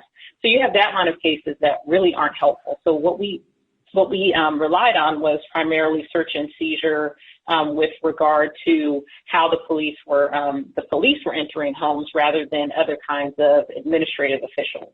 And on that basis, we were able to get class certified and then ultimately reach a settlement with the city of Antioch. In terms of that litigation, there were also some fair housing claims that were raised on behalf of our clients who were almost all Black women as part of our litigation. And we had some state level claims because California does have some more favorable statutes with regard to housing discrimination and also with regard to privacy under what is equivalent to the Fourth Amendment under the federal Constitution. So we litigated those claims, ultimately not to the point of a bench trial, but we were able to get the class certified, which is quite difficult. And ultimately, the litigation team reached a settlement based on the Fourth Amendment claims regarding law enforcement and their, constant intrusions into these women's homes, their sex lives, all kinds of humiliating, degrading forms of surveillance really were the basis of those Fourth Amendment claims focused on policing rather than the other forms of policing that the Black women that we represented confronted, particularly in the form of social welfare agents coming into their homes and assessing the environment to see if they are engaging in fraud and so forth. So unfortunately, we weren't able to reach those kinds of issues. But with regard to the policing, the Fourth Amendment was particularly important as we were litigating on behalf of our clients. Thank you so much for that comprehensive response. Question. And we talked about this at a prior panel. We're all professionals, academics, lawyers, and what I'm wondering is, the work is uniquely tied to race, right? And the pandemic happened. We had a series of murders of Black folks, and now there are different conversations going on at our respective institutions about race and anti-Blackness. What are you seeing and how are you feeling as a Black professional dealing with it yourself? Because I know for me, I've mentioned before, there was a point in time where it was just really hard to even just wake up and show up for someone else. So how are you, I'm sorry, as a Black professional, what are the challenges that you've encountered in terms of doing this work in the moment of Black Lives Matter right now? This is Demetria. Well, I'll say that, I'm not at a legal services organization. Our staff is 80% Black, 10% Latinx, and 10% white. So we're predominantly people of color, staff-wise. And I was really kind of taken aback with all the gazillion nonprofits posting Black Lives Matter on their Twitter feeds and everything. We've been working at the intersection of race and poverty through our origin. But yeah, sometimes you do have, like even this past weekend, I had to take a news fast. It's just too much, right? The day of George Floyd's funeral, I told my staff, just take the afternoon off, because it's personal to every single one of us, so you just have to breathe sometimes. And then you get back up. And then obviously, since we work at the intersection of race, I'm 3 times more busy than usual, because everybody wants to talk about race now. It's like, oh, really? So now you want to talk about race? I'm not saying don't talk about it, but I'm less like, oh, really? Now we're talking about race. So I think perhaps our situation is a little unique since we are mostly people of color in my office, but sometimes we just have to breathe and just stop. Self-care. Anyone else? Yeah, I would say, this is Lori. I would say that I think a part of what has been challenging, I guess, both personally and professionally, is knowing that this alleged crisis has already been in existence, and everyone sort of having this come to Jesus moment where suddenly it's a crisis. And it's like, I've been in quicksand for most of my life, wading through and trying to fight, the things that are so obvious to me or that I myself may have experienced. And now we're in a space where, to Demetria's point, everyone wants to, suddenly show up and allegedly solve problems. And I think I welcome that. And I think the thing that makes it, I think, difficult on a day-to-day basis is having to fight against the exhaustion of having been in the quicksand and then having to get back in it because now other people have woken up to the conversation. I think also struggling to understand how genuine all of this is. How genuine is this moment really? What is really going to come of this?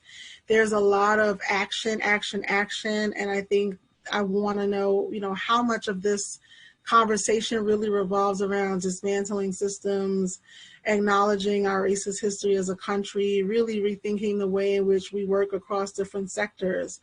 And one day you may feel like, okay, I am good trouble and I'm fighting the power. And then the next day it's like, I got to take care of myself. And I think, Beyonce in her Homecoming talks about, Black women, and literally it feels as if we've carried not just a community, but a movement that maybe no one else has seen on our shoulders for hundreds of years. And I think we're still carrying it. And I think it's, personally from my job, particularly because we work so closely with community, I have concerns around the mental and physical health of Black women. Have always had those concerns, but more so now as we start to watch community infrastructure really be impacted by both COVID and racial violence.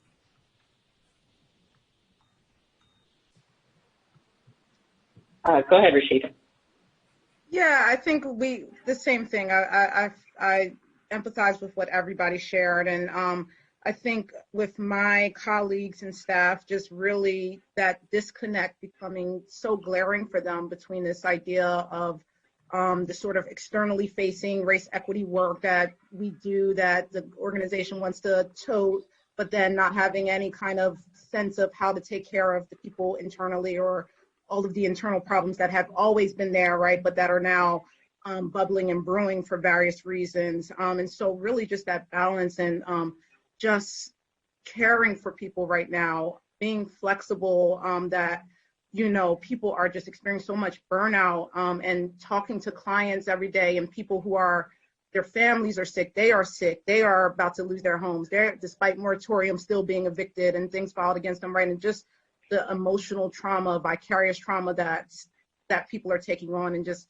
having to deal with that, right? And figure out where the flexibility is, but also understanding like the larger organization within which I work, right, like has a lot of problems, and that like I can't be the one to clean them up, and like Black people should not be the one this time to have to clean them up like we always do, right? So it's like drawing that line, setting those boundaries up, but then also being frustrated because it's like, actually we do have the answers, but like we're not going to just give them to you. You have to work also, right? So it's just like, where do we draw that line, and just like how can we be flexible and care for each other right now, and in the midst of like also being like there's still funding deliverables, there's still people who need help, like calls haven't stopped, like they have increased, right?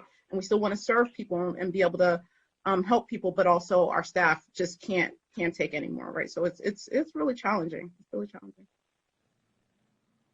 Yeah, you know, I share a lot of the sentiments of you know, everybody that's spoken about feeling, you know, overwhelmed, anxious for myself, for my family, for my community, feeling hopeless at times, and needing to take breaks, make sure I sleep properly, I'm hydrated, that I'm doing things, you know, that allow for that anxiety to come out through creative outlets and so forth. So that's sort of a personal practice. But in terms of the work that I do, in addition to teaching at Loyola and writing, I'm also a member of the Los Angeles County Civilian Oversight Commission for the LA Sheriff's Department, which is one of the largest law enforcement agencies in the world. We have the largest jail in the world, and obviously in the course of a pandemic, that is a bomb that is waiting to go off. And so, you know, the work has compounded, but at the same time, I also view this as a once in a lifetime, I think, opportunity, and the energy that's been generated around not only resistance, but imagining a new world, and the possibilities are present for us to actually effectuate goals around defunding police, prison abolition, reinvesting in our communities and infrastructure like housing and schools and healthcare. So that has really buoyed my spirits to see, for example, here in California, and particularly here in LA County, we've been working to shut down jails, and we've been successful. We've been working to get funds directed away from law enforcement and into rapid response mental health teams, and we're making progress. So as much as I'm exhausted by the steady stream of chaos and violence and white supremacy and sickness and grief, and I know we've all experienced it, I am even more so buoyed by the tremendous work of teams across the country. And I think that's really the way that we save each other, is by working collaboratively, working in community, co-creating new worlds, and allowing ourselves to rest and value our time. That's one thing that I've been doing more, is saying I'm happy to collaborate with this institution or that, but I'm going to bring in other people, and you need to pay them for their work. And making sure that we value the expertise that we bring to the table, making sure that the work is intersectional, that we're including the people who are closest to the problem because they are closest to the solution. And we list them up as experts, not just bringing in sort of the usual suspects. And I include myself in that. So at times it means taking a step back and inviting other people to come in. And that's the way I think we sustain, because if we think we can do this alone, we're mistaken. We can only do this in community. And that's how we can survive this onslaught. And so that's what I've been keeping in mind as you know, I move day to day through all of the uncertainty that we're all experiencing. Great. Well, we have a thank you, Jordan. So we have Manir, I think from Minnesota. Thank you, Manir, for sticking with us. You've been with us since the beginning. So question, does the panel feel like HUD regulations for Section 8 vouchers empower discriminatory practices used by landlords and local municipalities? I have struggled with making that argument to local housing authorities who do not understand the connection. Landlords who report disruptive behavior, unauthorized guests, etc., are usually successful in getting folks evicted and terminated from the program. So I'm just going to ask the first part of the question again. Does the panel feel like HUD regulations for Section 8 voucher holders empower discriminatory practices used by landlords and local municipalities? I'm going to let Rashida answer that. Well, I mean, absolutely. I think in a way that any private landlord is encouraged by the practices generally to discriminate, and so are Section 8 landlords, and even more so in some ways. The way we have thought about this and challenged it in Philadelphia is primarily through our affirmatively furthering fair housing process, where our city did an assessment of fair housing where we brought up the Section 8 program as creating a barrier to access to housing for Black families in particular, and other families of color living in sort of racially concentrated areas. So absolutely, I mean, all of the things that you named are ways that, you know, people discriminate, and we see this happening in terms of the cases that get filed in eviction court. And what Section 8 immediately does when a landlord does that, they immediately move to terminate the person's voucher pretty much as soon as the eviction case is filed. It's a violation of the voucher, right? And so we know, again, that evictions are primarily in our city filed against Black women, and that there's high rates of voucher discrimination, both on the front end of people being able to access housing with their voucher, and then once they're in housing, right, being discriminated against various ways, and then eventually being evicted. And again, the program rules do in some ways encourage that. I don't want to say intentionally, but you know, we know, right? But again, like just the fact that once that eviction case is filed, it doesn't even have to reach a conclusion. They're already moving to make a permanent decision that will kick this person off of the voucher program. So that's just one example, right? And there's many other ways that the program rules do encourage those sorts of results. So yeah. This question makes me think about something I thought about when Priscilla was speaking. I just don't want to lose. I don't want the audience to lose the fact that everybody can be a problem in all this system. There's so many layers of barriers.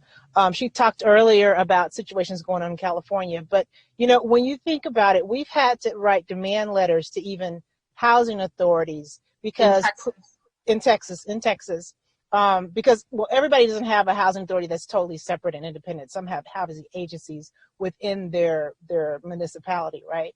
But to the extent that the local police ask for a list of addresses of where all the Section 8 people live, right? Like, what is that about, right? Mm-hmm. And then you've got a housing agency that actually does it, right? So you've got the bad actor police, you've got the bad actor the housing agency. You know, it's absolutely ridiculous how many levels of barriers and discrimination there is. And I always go back to, how are people who are not on these programs being treated, right? Do you have the address of every renter? Now, in Texas, in some places like Dallas, they do have this now registry. You have to register whenever you're renting your house out or whatever and keep a list to the city. But you've really got to look at every actor in this whole spectrum of players when it comes to these types of programs and renters when you're talking about people of color.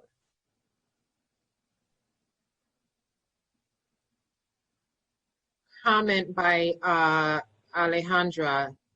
I second feel this way. We have Latinx folks who are evicted, taken out of programs for minor lease violations. I have a Black male client who has been dealing with racial harassment from an above neighbor for 4 months now. Both my client and his neighbor are on Section 8, and they're working to find this racist neighbor a new place to live. No consequences for his behavior. The neighbor is white. So that's just a comment there about, I'm not sure which region that's in, but about something that's going on and seconding what's being said. Yeah, that's interesting. I'll note that there is a current case that's making its way through the Second Circuit that essentially California. looks... Sorry. Sorry? She answered California. Well, there's a case in the Second Circuit. There was just a full panel argument this past week that centers around whether the Fair Housing Act covers post-acquisition conduct and whether a landlord is obligated to combat like racial mistreatment of a tenant by another tenant. So it would be interesting to see. I think the arguments went pretty well. I think they will find that there is some obligation there, but we have like the parallel between when for example, you'll have somebody like the Hud v. Rucker case where the full weight of the regulations will come down on somebody for conduct that has nothing to do with them, and then where the Fair Housing Act is supposed to provide all these protections, there's this reluctance to enforce and vindicate the rights and create a safe space for people from harassment. Is kind of like a hands-off approach there. So that's really interesting. I wanted to turn to Lori for a second. You talked about, the labs focus on people who are in and out of poverty. Why is that happening? What are like some of the approaches that you're using to kind of address that to the extent possible? I know it's like a really persistent problem, hard to, wrap around, in short order, but I just want to hear a little bit about that. Well, I invite everyone to chime in because I think that there are 1,000,001 reasons as to why we have poverty that are too lengthy to get into even on this call. But what I will say specifically about Mobility Labs is that initiative was funded. We have work in California, out in the Bay, East San Jose, East Contra Costa, the Bayview, New York City, Pennsylvania, Chicago, and Baltimore. And that initiative was really funded to try to figure out what it would take to move families out of poverty measurably and sustainably. And I think at the core of that work is really this understanding, and I think Professor Priscilla said this earlier, is community needs to be at the center of that conversation.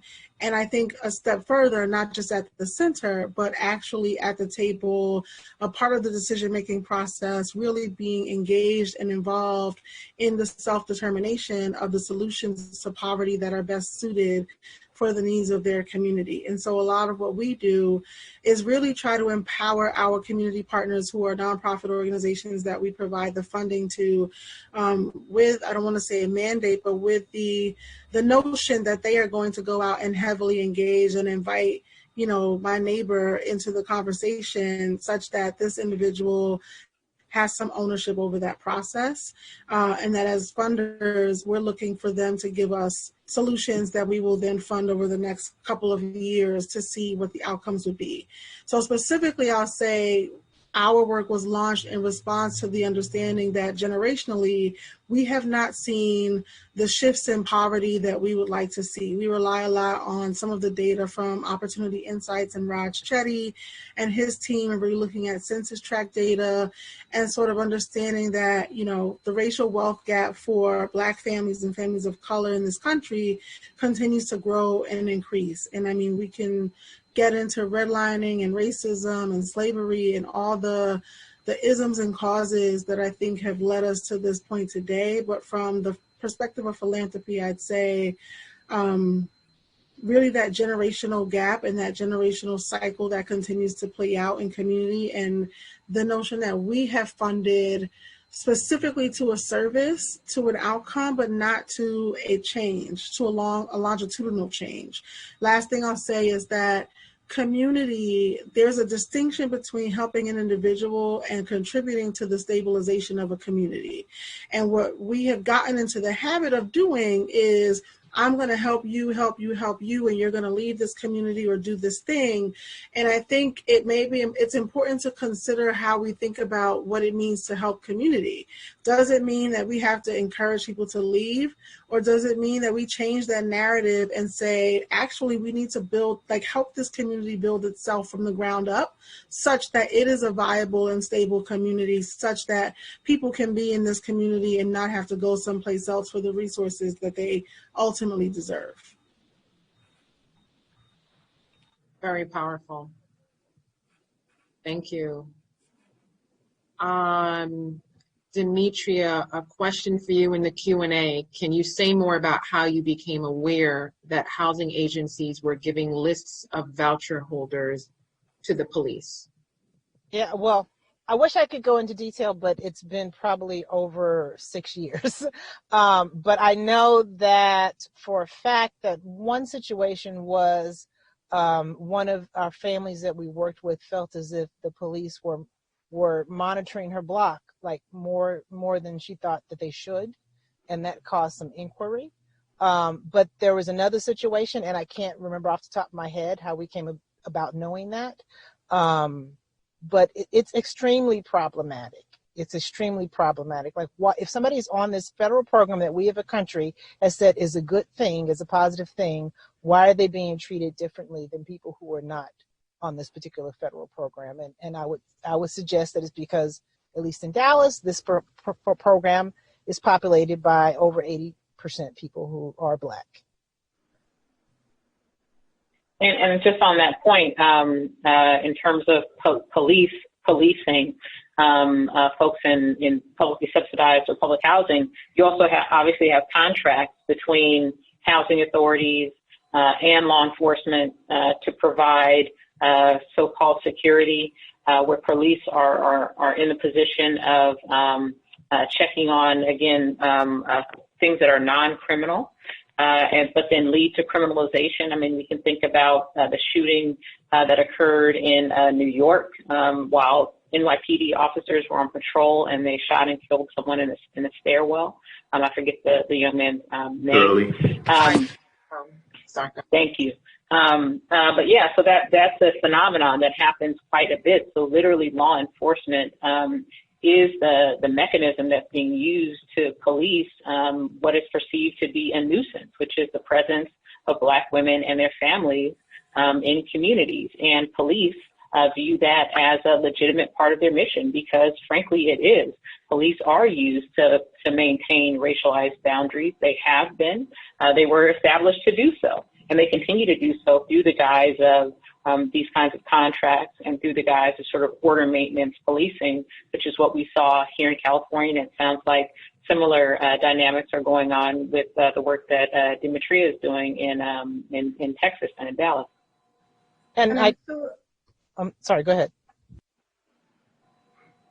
I was just going to add in Philadelphia as well, like we have our Philadelphia Housing Authority has a private police force, has no transparency whatsoever. We don't know how many police are on it. Up until last year, before a bunch of organizers organized against them and held an outdoor protest occupying their property, the police didn't even identify themselves as differently from the Philadelphia police. And so what you see these people doing up until like a couple weeks ago, they're doing these sort of ejectments of people, removing them from properties without going through the legal process because they can, and they can just call them at a dime and have them show up and pull people out of their homes in the middle of the night, which they're doing in Philadelphia. So it replicates itself everywhere in terms of how police and surveil Black women in particular. And I just wanted the point that the points are being made. I just want to highlight something, which is, we talk often about the relationship between police and folks who are unhoused. And often the argument is, we use police to respond to houselessness and homelessness. When I think that is true, but it's also true that police produce houselessness and homelessness. So it's not the other way around. particularly when it comes to Black women who are in public housing for all the reasons that we've described, right? Mechanisms of policing produce vulnerability with regard to housing and make Black women's access to housing even that much more precarious. And so they find themselves homeless, and their families find themselves homeless because of the fact that they are targeted and surveilled by law enforcement for non-criminal activity.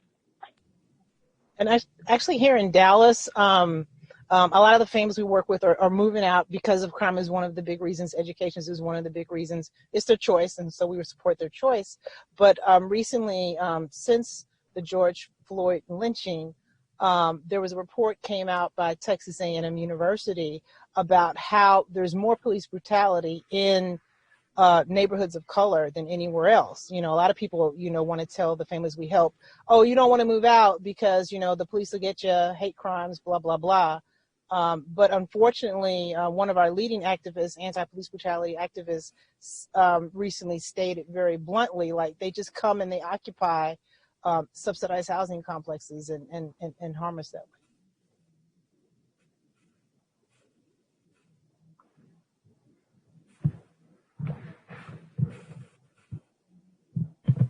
We have, I don't know how that hour passed by so quickly. And to be honest, I feel like we started the conference 5 minutes ago. I don't know. Here we are. It's been an amazing conference.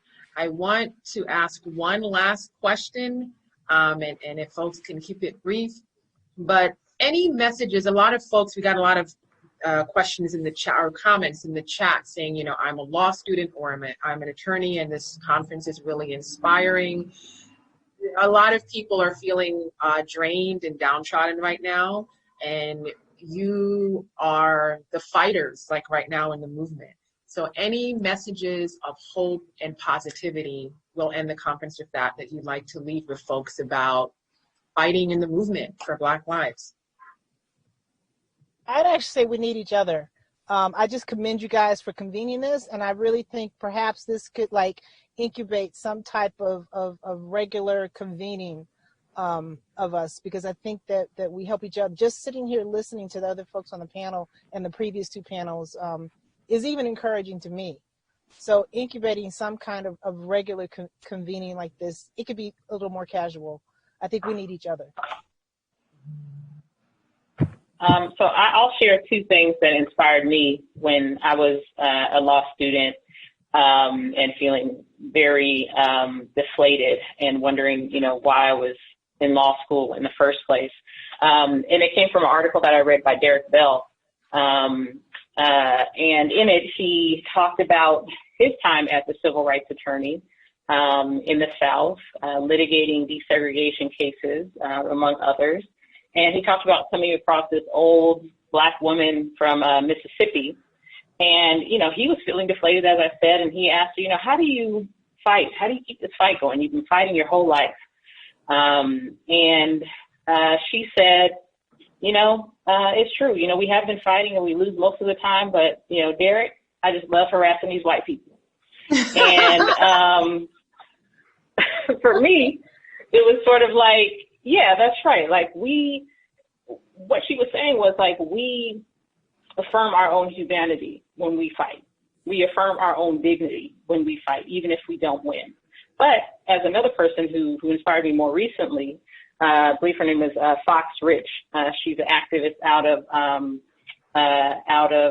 Louisiana, New Orleans, Louisiana. And there's actually going to be a brilliant film about her and her husband's struggle to get her husband released from prison. It's called Time, and I think it's going to be coming out on Amazon soon.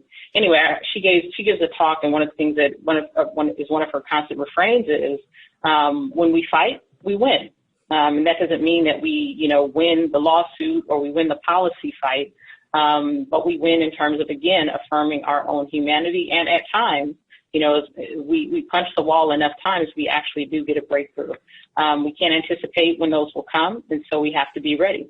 So we don't, we have to stay ready so we don't have to get ready. So I'll leave you with those two things. When we fight, we win. And when we fight, we affirm ourselves. So I hope that I hope that inspires you in the way that it inspired me. I'll just say very quickly, I think, and this is going to be very cheesy, but for me, it's just thinking about how far I have been able to come because of the people before me, and constantly reminding myself, especially now more than ever, as we see the educational system like triple fold fail children of color in communities of color, and leads me to question where economic mobility and the poverty fight will be in the next year or two, because we've taken so many steps backwards in the last couple of months. So I would say, just thinking about, you know, when I look at my niece or some children, and thinking about what they deserve and what that looks like for me to continue to fight for them to have that access. I'll say that that's what inspires me. So you called this Wakanda. I would say, to quote one of my favorite Afrofuturist artists, there are Black people in the future, Alicia Wormsley, and that future we will create. We are time shifters, time benders, space shapers, and when we activate our powers and come together, there's nothing that can stop us. And so I believe in that, and I hold on to that, and that's what I would say for y'all. And in my space as an advocate and as an attorney, I think of myself as an Afrofuturist lawyer, and I go in to court and into my space of advocacy, knowing that Black people have a future and that we have the ability to shape it and to shift time and to break time. And so that's what I give you all. Thank you so much, everyone. I just want to take a quick moment to thank all of our panelists. Rob and I organized this conference in about a month and a half. And I wanted to thank our sponsors, my organization, Mobilization for Justice, Rob's organization, Legal Aid Society, New York Law School, the National Black Law Journal, and last but certainly not least, UCLA. UCLA, different programs, but specifically the PILT program, the Public Interest Law program, and also the Critical Race Studies program. I'm actually an alumna of the Critical Race Studies program, and I may be revealing my age here, but graduated over 10 years ago. And I'm so thankful and so happy that I was able to just send them an email and say, hey, do you guys think you might want to host a conference? And they jumped on it. And I want to say with that we're able to bring this conference together. I've never had a virtual conference, and I was a little bit of a Luddite with Zoom, and UCLA and all of the folks really were very helpful. And as we know, critical race studies is under attack right now. So one of the ways that you can help is you just can donate some money. So I'm going to put in the chat here, I'll put the website, but for the critical race studies program, as we know, just very much under attack nationally. Thank you to the folks who are in the chat. Thank you for the well over 100 people who stayed with us throughout the entire conference. Your comments are also very inspiring. At certain points I was wondering, I wonder what people are thinking right now. And in that very moment, someone would leave a message saying something like, yes, or preach. And I'm like, all right, people are liking the conference. So thank you so much. And with that, we will close out. Wakanda forever. I just want to echo all of those remarks.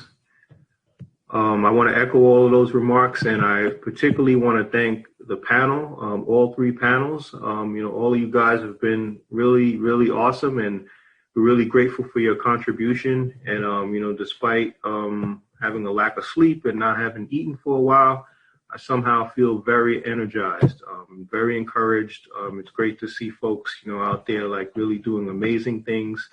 And, hearing about some of the challenges that people are facing as they try to move communities forward and strengthen communities. I really applaud all of you. Thank you so much. Thank you so much. Thank you. Have a great night. Great night.